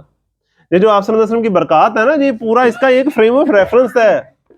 ہمیں وہ صرف برکات یاد رہتی ہیں ایسی بات نہیں ہے, وہ برکات کس موقع پر, کس مرحلے پر آ رہی ہیں وہ تو ذرا سمجھیں آپ. پھر تھوڑی سی کھجوریں آئی ہیں تو ساروں کو پوری ہو رہی ہیں, تھوڑا ایک بکری ذبح کی ہے تو وہ پورے لشکر کو آپ صلی اللہ علیہ وسلم کی برکت سے پوری ہو رہی. اب یہ کئی دن تک محاصرہ جاری رہا. اکا دوکا کچھ لوگوں نے انہوں نے کوشش کی کہ خندق پار کرنے کی کوشش کریں, ایک آدھی دفعہ آ بھی گئے, کربا بن ابو جہل اور ابو ود قسم کے لوگ. جب وہ آئے بڑے بڑے جرنیل ان کے, تو علی رضی اللہ عنہ سامنے آئے اور ان سے لڑ کے جب صفایا کر دیا ایک آدھے جرنیل کا, تو وہ پھر سہم گئے اور پیچھے دوڑ گئے. اس دوران حضرت سعد بن عبادہ جو انصار کے بہت بڑے سردار تھے وہ بھی زخمی ہو گئے, ان کی یہ والی شہرہ کٹ گئی اور بعد میں پھر وہ شہید بھی ہو گئے. یہ ساری قربانیاں دے رہے ہیں. لیکن اب مسلمان جب پوری طرح جسے کہتے ہیں اللہ تعالیٰ نے ہلا دیا, زلزلہ زلزال شدیدہ, پوری طرح انہیں اللہ تعالیٰ نے آزما لیا. دیکھیں آپ صلی اللہ علیہ وسلم کی ذات پر طائف کا دن سب سے سخت دن تھا, مسلمانوں کی جماعت پر غزوہ احزاب کا موقع سب سے سخت موقع تھا. اس بات کو ذرا سمجھیں, بات سمجھ رہے ہیں کہ نہیں؟ جب یہ پوری طرح آزما لیا اور اوپر سے خبر پہنچ گئی کہ وہ جو بنو قریظہ کے لوگ ہیں نا, انہوں نے بدعہدی کر دی, پیچھے ہماری عورتیں بچے جہاں ہم نے رکھی ہوئی ہیں وہاں حملہ کرنے کی تیاری کر رہے ہیں. ادھر آپ صلی اللہ علیہ وسلم کی پھوپھی حضرت صفیہ تھیں جنہوں نے کمال بہادری سے ان کا جسے کہتے ہیں نا ان کے اوپر ایک روب ڈال دیا کہ ادھر نہ نظر کرنا. اب بنو قریظہ کی طرف جب صحابہ نے جا کے پوچھا کہ ہم نے سنا تم نے بدعہدی کر دی, انہوں نے کہا ہاں جی ہاں بدعہدی کر دی ہے. اب جب آپ صلی اللہ علیہ وسلم کو اس کی خبر ملی نا, تو صحابہ پورے بڑے پریشان ہوئے, باہر پورا عرب اور پیچھے بھی بدعہدی ہو گئی. اب کیا ہوگا؟ تب آپ صلی اللہ علیہ وسلم نے اللہ تعالیٰ سے جب دعا فرمائی تو اللہ تعالیٰ نے پھر غیبی مدد فرمائی. غیبی مدد کس طرح فرمائی کہ ایک تھے صحابی ابو نعیم, وہ ابھی تک مسلمان نہیں ہوئے تھے, جیسے ہی مسلمان ہوئے تو وہ آئے آپ صلی اللہ علیہ وسلم کے پاس. آپ صلی اللہ علیہ وسلم نے انہیں فرمایا کہ اب تم سفارتی سطح پر کام کرو. انہوں نے کیا کیا؟ یہودیوں کو جا کر کہا کہ قریش نے تمہیں چھوڑ کے دوڑ دینا ہے, قریش کو جا کے کہا کہ یہودیوں نے تمہیں پھنسا دینا ہے, کر کے انہیں آپس میں ایک دوسرے کے ساتھ جسے کہتے ہیں جو ایک گٹھ جوڑ تھا نا ان کا, وہ ان کا توڑا. دوسرا اللہ تعالیٰ کی طرف سے کیا ہوا کہ شدید آندھی آئی. رات کو جب آندھی آئی نا, اب ہوا کیا ذرا غور کریں, وہ جو سارے لوگ باہر بیٹھے تھے نا وہ تنگ آ گئے تھے بیٹھ کے نا. یہ تقریباً آپ یوں سمجھیے کہ شوال کے قریب کا مہینہ ہے, ٹھیک ہے؟ تو شوال کے بعد کیا آتا ہے؟ ذیقعدہ آتا ہے, ذیقعدہ کے بعد کیا آتا ہے؟ ذی الحجہ آتا ہے. حج کے مہینے قریب آ رہے تھے, انہوں نے واپس بھی جانا تھا مکے میں کہ بھیا حج ہے, لوگوں نے آنا ہے. اب وہ بھی بے چین کہ یار ہم نے تو سوچا تھا ہم جائیں گے فٹافٹ مہینے کے اندر فارغ ہو کے آ جائیں گے, ادھر مہینہ ڈیڑھ ہو گیا, اب ہم کیا کریں ادھر. اب ہر بندہ جو ہے نا وہ شرم و شرمی کہ اب کون پہلے بات کرے واپس جانے کی. کوئی سوچ رہا ہے پہلے کوئی اور بات کر لے تو کر لے, نہیں تو مجھے شرمندگی ہوگی. ہر بندہ بے چین اور بد دل ہوا وہاں, ٹھیک ہے؟ اب ادھر کیا ہوا کہ جب آندھی آئی نا تیز رات کو, تو اللہ تعالیٰ کے جس طرح اللہ تعالیٰ کہتے ہیں میں نے ایسے لشکر بھیجے جنہیں تم نہیں دیکھ سکتے تھے. اب وہ کیا ہوا کہ ان کے وہ جو سارے آگ جلائی ہوئی تھی, انہوں نے کہانیاں پاک لی سب کچھ, وہ آگ ان کے کسی خیمے کو لگی اور آگ لگی, وہ آگ لگی رسو کرتے سارے صبح ہوئی تب تک سارے ہی دوڑ چکے ہوئے تھے ایک دوسرے کی دیکھا دیکھی, اور میدان صاف تھا. اور آپ صلی اللہ علیہ وسلم کو خبر ملی کہ اللہ تعالیٰ نے راتوں رات ان کا صفایا کر دیا, اور وہ پہلے ہی بددل ہو چکے ہوئے تھے اور وہ چلے گئے. اس موقع پر آپ صلی اللہ علیہ وسلم نے فرمایا کہ بس یہ ان کا آخری زور تھا, آج کے بعد یہ ہم پر حملہ آور نہیں ہوں گے بلکہ ہم ان پر چڑھائی کریں گے. اس کی بھی لاجک سمجھیں کیا ہے. جب بھی کوئی قوت یا طاقت جو ہے وہ اپنے مخالفین کو, سارے مخالفین جتنے بھی اس کے ہیں, جس طرح آپ صلی اللہ علیہ وسلم کے جتنے مخالفین تھے, ان کو باہمی مخالفت کے باوجود ایک جھنڈے تلے جمع ہونے پر مجبور کر دینا, اس بات کو سمجھیں. کیا قریش اور یہود آپس میں ایک دوسرے کو بائی بائی کہنے لگ گئے تھے؟ نہیں, ایک دوسرے کے مخالف ہی ہیں, لیکن آپ صلی اللہ علیہ وسلم کی مخالفت میں کٹھے ہو گئے. ایسے ہی ہے نا. تو جب کوئی طاقت, کوئی قوت, کوئی پارٹی, کوئی حزب اللہ بقیہ سارے مخالفین کو جمع ہونے پر مجبور کر دینا, پھر اس کو چاہیے پریشان نہ ہو, یہ آخری زور ہے ان کا, اب یہ جو آندھی چڑھی ہے اتر جائے گی. اور تب آپ صلی اللہ علیہ وسلم نے فرمایا اب ہم چڑھائی کریں گے, اور ایسے ہی ہوا. اب غزوہ احزاب کے بعد کیا ہوا؟ پہلے سب سے تو جو بنو قریظہ کے لوگ تھے جنہوں نے بدعہدی کی تھی ان کو صاف کیا گیا, مدینے کے اندر جو ہے وہ ایک استحکام آ گیا مزید. پھر آپ صلی اللہ علیہ وسلم نے اگلے سال سن 6 ہجری میں, یہ اب آخری 2-3 باتیں ہیں, ذرا دھیان سے ذرا سنیں. سن 6 ہجری میں کیا ہوا کہ آپ صلی اللہ علیہ وسلم نے فرمایا کہ مجھے خواب آیا ہے کہ میں اپنے صحابہ کے ساتھ عمرہ کر رہا ہوں. دیرینہ خواب تو صحابہ کا تھا ہی تھا. جب انہوں نے دیکھا آپ صلی اللہ علیہ وسلم کو خواب آیا اور نبی کا خواب تو سچا ہوتا ہے, تو ان ساروں نے کہا کہ ہم آپ کے ساتھ جائیں گے اور عمرہ کر کے آئیں گے. 1400 صحابہ تیار ہو گئے. جو منافقین تھے انہوں نے کہا دیکھو جی دیکھو خواب تجار ڈے نے, قریش کے منہ میں جائیں گے, وہ ان کو چھوڑیں گے, کیا کر رہے ہیں جی. اور بڑے پرامن طریقے سے انہوں نے احرام باندھے, صرف سفری ایک ہتھیار جو وہاں کا ہوتا تھا وہ لیا اور جا رہے ہیں پرامن طریقے سے, لبیک اللہم لبیک, بھی ہم تو عمرہ کرنے جا رہے ہیں. یہ بہت بڑی موو تھی, بہت بڑی موو تھی. ذرا اس بات کو سمجھیں. جب ہمارے یہاں ماضی قریب میں گاندھی نے تحریکیں چلائی نا مختلف پرامن طریقے سے کہ جی ہم پرماتما کا سمندر ہے, پرماتما کا نمک لینے جا رہے ہیں, ہم نے تو کسی کو کچھ نہیں کہا, ٹھیک ہے نا, اور ہم انگریز کا کارخانے میں بنا ہوا کپڑا نہیں خریدیں گے, ہم اپنا چرخہ کاٹیں گے, اپنا کپڑا بنائیں گے. اب انگریز کی جو سارا مارکیٹیں تھیں وہ فل ہو گئیں, اور اس کے جو سارے کارخانے تھے وہ بند ہونے لگ گئے, کیونکہ اس نے ٹیکس لگانا تھا. اب جب اس کی کوئی چیز خریدے گا نہیں تو ٹیکس کیسے لگے گا؟ اور دنیا کا کوئی قانون ملک کا تو نہیں ہو سکتا کہ آپ کو لازمی طور پر کہ مجبور کرے کہ آپ نے نہیں کپڑا خریدنا ہے فلاں کمپنی کا, یہ تو کوئی قانون ہی نہ ہو سکتا. تو گاندھی صاحب نے سیدھا سیدھا کہا بھی میں نے کوئی قانون نہیں توڑا, میں تو ساروں کو کہہ رہا ہوں اپنا کپڑا جو ہے وہ ہم سوت کاٹیں گے اور اسے پہنیں گے. اب اس سے چیلنج ہو گیا نا پورا. انگریز جو ہے بڑا پریشان کہ اب کیا کریں, ان کے ساتھ نمٹے کیسے. تو گاندھی سے کسی نے پوچھا کہ جی آپ نے ایسے طریقے کہاں سے سیکھے ہیں؟ انہوں نے کہا یہ طریقے میں نے آپ صلی اللہ علیہ وسلم کی سیرت سے سیکھے, غیر آپ صلی اللہ علیہ وسلم سے کیا کچھ سیکھ گئے ہیں, کاش ہم کچھ سیکھنے والے بنتے. اب یہ طریقہ کیا تھا, اس کو آپ یوں سمجھیے کہ دشمن کو مجبور کر دینا, دشمن کو مجبور کر دینا کہ وہ اب جسے کہتے ہیں نا اپنا جو اس نے ایک خول چڑھایا ہوا نا شرافت کا, اس سے اب وہ باہر آئے گا. اب انہوں نے کیا چڑھایا ہوا کہ ہم جی مکے کے محافظ ہیں اور ہم تو جی اصل میں نا ساروں عرب کے اوپر ہم نے امن و امان قائم کیا ہوا. اب آپ صلی اللہ علیہ وسلم جب آ رہے ہیں تو اب یہ بیچارے پھنس گئے قریش کہ آنے دیں تو بڑی بے عزتی کی بات ہے کہ دیکھو جی دیکھو ان کے سامنے سے ہو کے نکل گئے جو کچھ کر نہیں سکے, اور نہ آنے دیں تو بے عزتی کی بات ہے. سارے اہل عرب کہیں گے دیکھو آج ان کی مسلمانوں سے لڑائی ہوئی, ان پر انہوں نے مسجد حرام بند کر دیا, کل کو ان سے ہماری کوئی لڑائی ہوئی تو انہوں نے تو ہمارا بھی داخلہ بند کر دینا, یہ تو ٹھیکیداری بن گئے ہیں مسجد حرام کے. ذرا اندازہ کریں نا, اب قریش پھنس گئے یار, کرے تو کی کریے, اب پھنس گئے ہیں. اور آپ صلی اللہ علیہ وسلم اور صحابہ بالکل خاموشی سے آ رہے ہیں, لبیک اللہم لبیک کرتے. اب انہوں نے قریش نے ایک چال کیا چلی, انہوں نے چال چلی کہ کسی طرح مسلمانوں کو نا آمادہ کیا جائے, پریشرائز کر کے کہ یہ کسی طرح تشدد پر اتر آئیں. ایک دفعہ ان کی طرف سے اگر پرتشدد کاروائی ہو گئی نا مسلمانوں کی طرف سے, ہم پھر سارا ان کے ساتھ نمٹیں گے اور پورے عرب میں کہیں گے دیکھو جی دیکھو عمرہ کرنے کے بہانے سے آتے ہیں, پھر ادھر خانہ جنگی کرنے کی کوشش کرتے ہیں, ہم حرم پہ چڑھائی کرتے ہیں. اب ہم حرم پہ چڑھائی کرنے کی تو کسی کو نہیں نا اجازت دے سکتے. اب خالد بن ولید جو ہے اپنے سواروں کے ساتھ جا رہے ہیں, مسلمانوں کو دور سے دوڑتے آ رہے ہیں گھوڑوں کے ذریعے کہ مسلمانوں کو لگے کہ حملہ ہونے لگا ہے. لیکن آپ صلی اللہ علیہ وسلم نے کیا فرمایا ہوا تھا کہ خاموشی سے بالکل حوصلے سے کھڑے رہے. سارے صحابہ پوری طرح اپنے اوپر کنٹرول کیے کھڑے رہے. کیوں؟ اللہ تعالیٰ نے انہیں سکھایا نا, کتنے سال ہو گئے ہیں, 13 اور 6 تقریباً 19-20 سال ہو گئے ہیں کہ وہ روز دن میں 5 دفعہ اپنی دنیا سے الگ ہو کے اللہ کے ساتھ لو لگانے کے عادی ہیں. ایسا ہی ہے نا. تو وہ پوری طرح حوصلے سے انہوں نے برداشت کیے رکھا. تو اب جب وہ پوری طرح پھنس گئے قریش, تو اب ارد گرد کے جو قبائل تھے نا وہ سارے آ رہے ہیں اور سفارتی سطح پر کوشش کر رہے ہیں کہ یار کسی طرح ان میں کو صلح صفائی کروائیں. وہ قریش کو جا کر کہہ رہے ہیں صلح کریں, مسلمانوں کو جا کے کہہ رہے ہیں صلح کریں. مسلمانوں کے پاس جو بھی آیا آپ صلی اللہ علیہ وسلم نے فرمایا دیکھو قریش سے کہو صلح کا معاہدہ کر لیں. انہوں نے لڑ لڑ کے تو دیکھ ہی لیا, تو اب صلح کر لیں تو امن سے ہم رہتے ہیں, امن کا معاہدہ کر لیں. اب جب قریش نے دیکھا کہ اب اور کوئی راستہ نہیں ہے تو آپ صلی اللہ علیہ وسلم نے حضرت عثمان کو بھیجا سفیر بنا کر. انہوں نے کیا کیا, حضرت عثمان اتنوں کو تھوڑی دیر کے لیے روک لیا اور خبر مشہور کر دی کہ عثمان کو شہید کر دیا گیا رضی اللہ تعالیٰ عنہ. انہوں نے سوچا اس سے مسلمان ڈر جائیں گے, وہ ہمارا سفیر انہوں نے مار دیا ہے. انہیں نہیں تھا پتا کہ ادھر تو مسلمان اور تگڑے ہو جائیں گے. مسلمان اور تگڑے ہو گئے. انہوں نے کہا, اور آپ صلی اللہ علیہ وسلم نے فرمایا کہ ہم جنگ کرنے نہیں آئے تھے, لیکن ہمارے سفیر کو قتل کرنے کا کیا مطلب ہے. اب ہم عثمان رضی اللہ عنہ کی شہادت کا بدلہ لے کے جائیں گے. اور اپنا ہاتھ آگے کیا اور صحابہ نے موت پر بیعت کی. 1400 صحابہ نے جب موت پر بیعت کر لی کہ ہم مر کے جائیں گے لیکن حضرت عثمان اتنوں کا بدلہ لیے بغیر نہیں جائیں گے.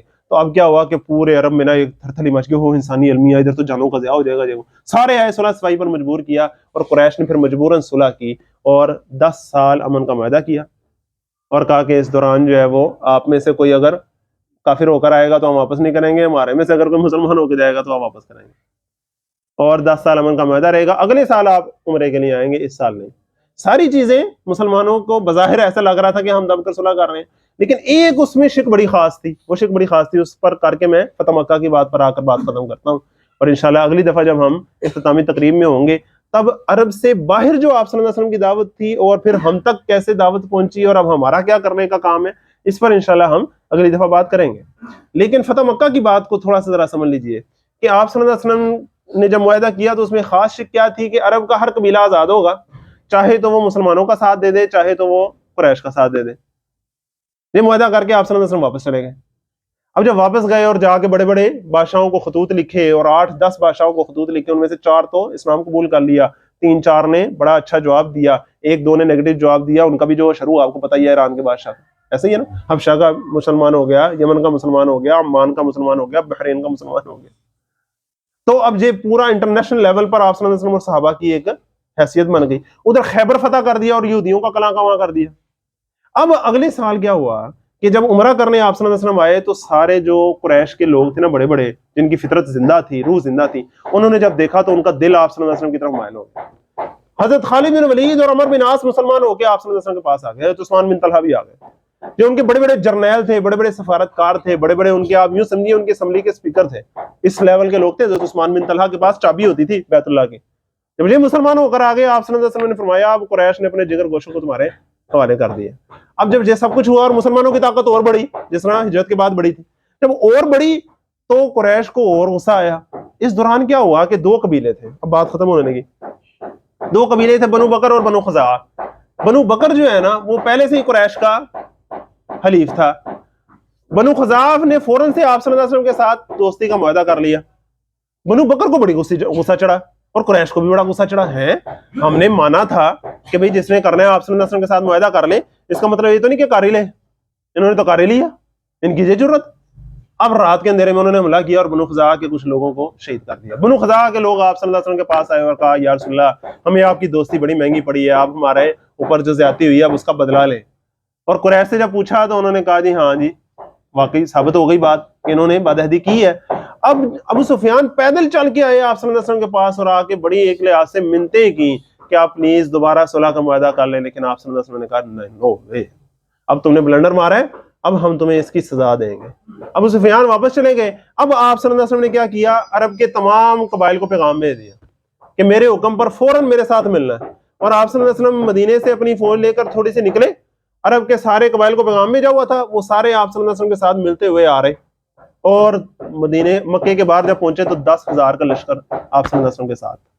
غزوہ احزاب میں کفار کتنے لے کر آئے تھے؟ 10,000. آپ صلی اللہ علیہ وسلم نے فرمایا کہ پہلے تم 10,000 لے کر آئے تھے, میں صرف سمجھانے کے لیے آپ کو بات کہہ رہا ہوں. مسلمانوں نے یہ پیغام دیا ایک لحاظ سے انہیں کہ پہلے تم 10,000 لے کر آئے تھے, اب ہم 10,000 لے کر آئے ہیں. اب تمہیں پتہ لگتا ہے 10,000 کیسے لے کے آتے ہیں. لیکن وہ 10,000 لے کر آئے تھے باطل پر, اب یہ 10,000 آئے ہیں حق پر. کیسے کہ جب انہوں نے معاہدہ توڑ دیا تو ذرا آپ اندازہ کریں پورے عرب کے جو لوگ ہیں ان کی ہمدردیاں کس کے ساتھ ہو گئی؟ مسلمانوں کے ساتھ ہو گئی نا. کہ آج قریش نے زیادتی کی ہے, پچھلے سال بھی عمرہ کرنے آئے, ٹھیک ہے نا, اور ان کو عمرہ نہیں کرنے دیا, اور معاہدہ جب ہوا ہے تو معاہدہ توڑ دیا انہوں نے. یہ ہیں ہی ایسے معاہدے توڑتے ہیں اور خیانت کرتے ہیں. اب جو ساری ہمدردیاں ساتھ تھیں, آپ صلی اللہ علیہ وسلم نے اس پبلک اوپینین کو پبلک پریشر میں تبدیل کر دیا. یہی لیڈر کا کام ہوتا ہے کہ ٹائملی پبلک اوپینین کو پبلک پریشر میں کنورٹ کر دے. اور اس پورے پبلک پریشر کو لے کر جب 10,000 کا لشکر آیا مکے کے باہر, اور مکے والوں کے پاس کوئی جواز نہیں ہے, انہوں نے ایک بلنڈر مار دیا ہوا ہے. اب رات کو جب ٹھہرے ہیں نا تو آپ صلی اللہ علیہ وسلم نے فرمایا سارے 10 بندے مل کے اب ایک ایک چولہا جلانے کی بجائے ہر بندہ علیحدہ چولہا جلائے. جب ہر بندے نے علیحدہ چولہا جلایا نا تو ابو سفیان باہر نکل کے دیکھ رہے تھے کہ یار لگتا ہے کوئی حملہ ہونے لگا ہے, لیکن کوئی خبر نہیں لگ رہی, پتہ نہیں لگ رہا کہاں سے حملہ ہونے لگا. اب بندے کے اوپر جب حملہ ہونے لگا اور اسے پتہ نہ ہو کہاں سے ہونے لگا تو اس کی کیسی کیفیت ہوتی ہے, اندازہ کر سکتے ہیں نا. تو بڑی بے چینی تھی. جب انہوں نے باہر دیکھا 10,000 چولہے, 10 کو ذرا 10 سے ضرب دے تو کیا بنتا ہے, انہوں نے کہا ادھر تو لاکھ بندہ اکٹھا ہو گیا. اب ان کے اوپر ایسا نفسیاتی دباؤ پڑا ہے, ادھر سے عوامی دباؤ ہے, ادھر سے کیسے کیسے پریشر ان کے اوپر پڑے ہیں کہ آپ صلی اللہ علیہ وسلم نے پرامن طریقے سے مکے کے اندر جب موو کیا ہے تو سب کو ہتھیار ڈالنے پڑے, اور پرامن طریقے سے آپ صلی اللہ علیہ وسلم نے جا الحق وزحق الباطل کرتے ہوئے مکے کے اندر آئے ہیں. اور باہر کے بت جو ہیں جو سارے پڑے تھے وہ سارے توڑ کے رکھ دیے. جا الحق وزحق الباطل, حضرت بلال اتنوں کو چڑھا کے کعبے کے اوپر اذان دلوا دی کہ اللہ اکبر, آج سے یہاں اللہ کی بڑائی ہے, کسی اور کی بڑائی نہیں. اور جو لوگوں کے گھروں کے اندر بت تھے وہ انہوں نے خود توڑے. اندازہ کریں, باہر والے بت تو صحابہ نے توڑوائے نا, لیکن کہہ دیا جو اپنے گھر کا دروازہ بند کر لے وہ امان میں ہے. لیکن جب صحابہ کا کردار دیکھ کے اور آپ صلی اللہ علیہ وسلم کی وہ اخلاق دیکھ کر کہ جب حضرت بلال نے اذان دی اور سارے لوگ جمع ہو گئے تو آپ صلی اللہ علیہ وسلم نے پوچھا کہ بتاؤ تمہارے ساتھ کیا کریں. پھر انہوں نے کہا کہ بھئی آپ کریم ہیں, آپ کے والد صاحب بھی بڑے کریم تھے, ہمیں آپ سے اچھے کی امید ہے. آپ صلی اللہ علیہ وسلم نے فرمایا لا تثریب علیکم اليوم, آج تم پر کوئی گناہ نہیں ہے. جو حضرت یوسف علیہ السلام نے اپنے بھائیوں سے کہا تھا جب معاف کیا تھا انہیں, میں بھی تمہیں وہی کہتا ہوں, انتم الطلقاء, جاؤ تم سارے آزاد. یہ جب انہیں آزادی کی بات آپ صلی اللہ علیہ وسلم نے کی نا, اس کا اتنا بڑا پریشر تھا نفسیاتی طور پر. آپ اندازہ کریں کہ ایک صحابی تھے عتاب بن سید بن عتاب یا عتاب بن سید نام ہے ان کا, وہ ابھی مسلمان نہیں ہوئے تھے, مسلمانوں کے شدید دشمن تھے. وہ سامنے بیٹھے دیکھا جب انہوں نے حضرت بلال اذان دے رہے ہیں تو بڑے انہوں نے غلط کلمات کہے کہ شکر ہے میرا پیو پہلے ہی مر گیا ہے, دیکھ نہیں سکیا ہے, کی ہو رہا ہے. لیکن جب آپ صلی اللہ علیہ وسلم نے کہا نا تم سارے آزاد ہو, ان کا دل کھل گیا اسلام کے. انہوں نے کہا یار یہ صرف اللہ کے رسول ہو سکتے ہیں جو اپنے انتقام کے لیے نہیں کر رہے, جو حق کی خاطر عدل و انصاف کی خاطر آئے ہیں. وہ انہوں نے فوراً آگے بڑھ کر آپ صلی اللہ علیہ وسلم پر ایمان لے آئے. کیسا, اور اس طرح پورا جو مکہ ہے اس کے دل فتح کر لیا آپ صلی اللہ علیہ وسلم نے, ان کو معاف کر دیا. اور چند دنوں کے اندر پورے مکے کے لوگ جو ہیں وہ مسلمان ہو گئے, اور بڑے پکے مسلمان ہو گئے. آپ صلی اللہ علیہ وسلم کے بعد جو ہے کیا ہوا, پورے عرب کے لوگ مرتد ہونے لگے نا, مکے میں مرتد نہیں ہوئے لوگ, ایسے پکے مسلمان ہو گئے, اور اپنے گھروں میں جو بت تھے وہ انہوں نے خود توڑے, اور آپ صلی اللہ علیہ وسلم کے جانثار صحابہ بن گئے. پھر انہوں نے مل کر پورے ایران کو اور روم کو فتح کیا, اور اسلام پھر ہم تک پہنچایا ہے. اللہ تعالیٰ سے دعا ہے کہ اللہ تعالیٰ ہمیں سیرت نبی صلی اللہ علیہ وسلم کو سمجھنے کی توفیق عطا فرمائے, ہمیں بہترین فرد بنائے. پھر فرد کے اندر جب اللہ کی محبت اور اللہ کے رسول کی محبت پیدا ہو تو پھر وہ مل جل کر پورے معاشرے میں یہ پیدا کرے. پھر جب وہ معاشرے میں پیدا ہو جائے گی, پھر وہ معاشرہ جو ہے آگے ریاست کی شکل کیسے اختیار کرتا ہے, وہ ایک لمبی مدنی دور ہے جو آج ہم نے پڑھنے کی کوشش کی ہے, کو سمجھنے کی کوشش کی ہے.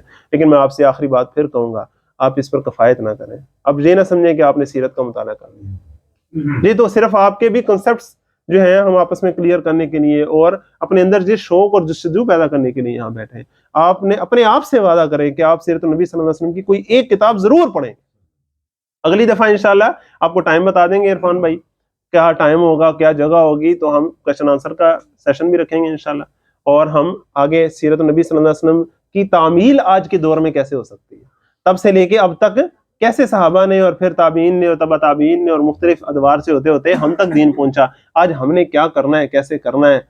تو یہ ساری باتیں انشاءاللہ ہوں گی. آپ سے سوال و جواب والا معاملہ ہوگا انشاءاللہ.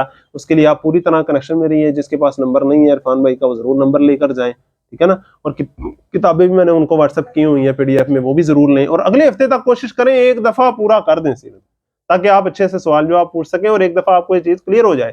اور رمضان تک پھر انشاءاللہ آپ جب سیرت کو صحیح طرح پڑھ لیں گے تو رمضان میں پھر پورے قرآن مجید کا مطالعہ آپ اچھے طریقے سے جب کریں گے تو آپ پر انشاءاللہ دین کھل جائے گا. اللہ ہمارے دلوں کو کھول دے. اللہ تعالیٰ سے دعا ہے کہ اللہ تعالیٰ ہمیں سمجھنے کی توفیق عطا فرمائے.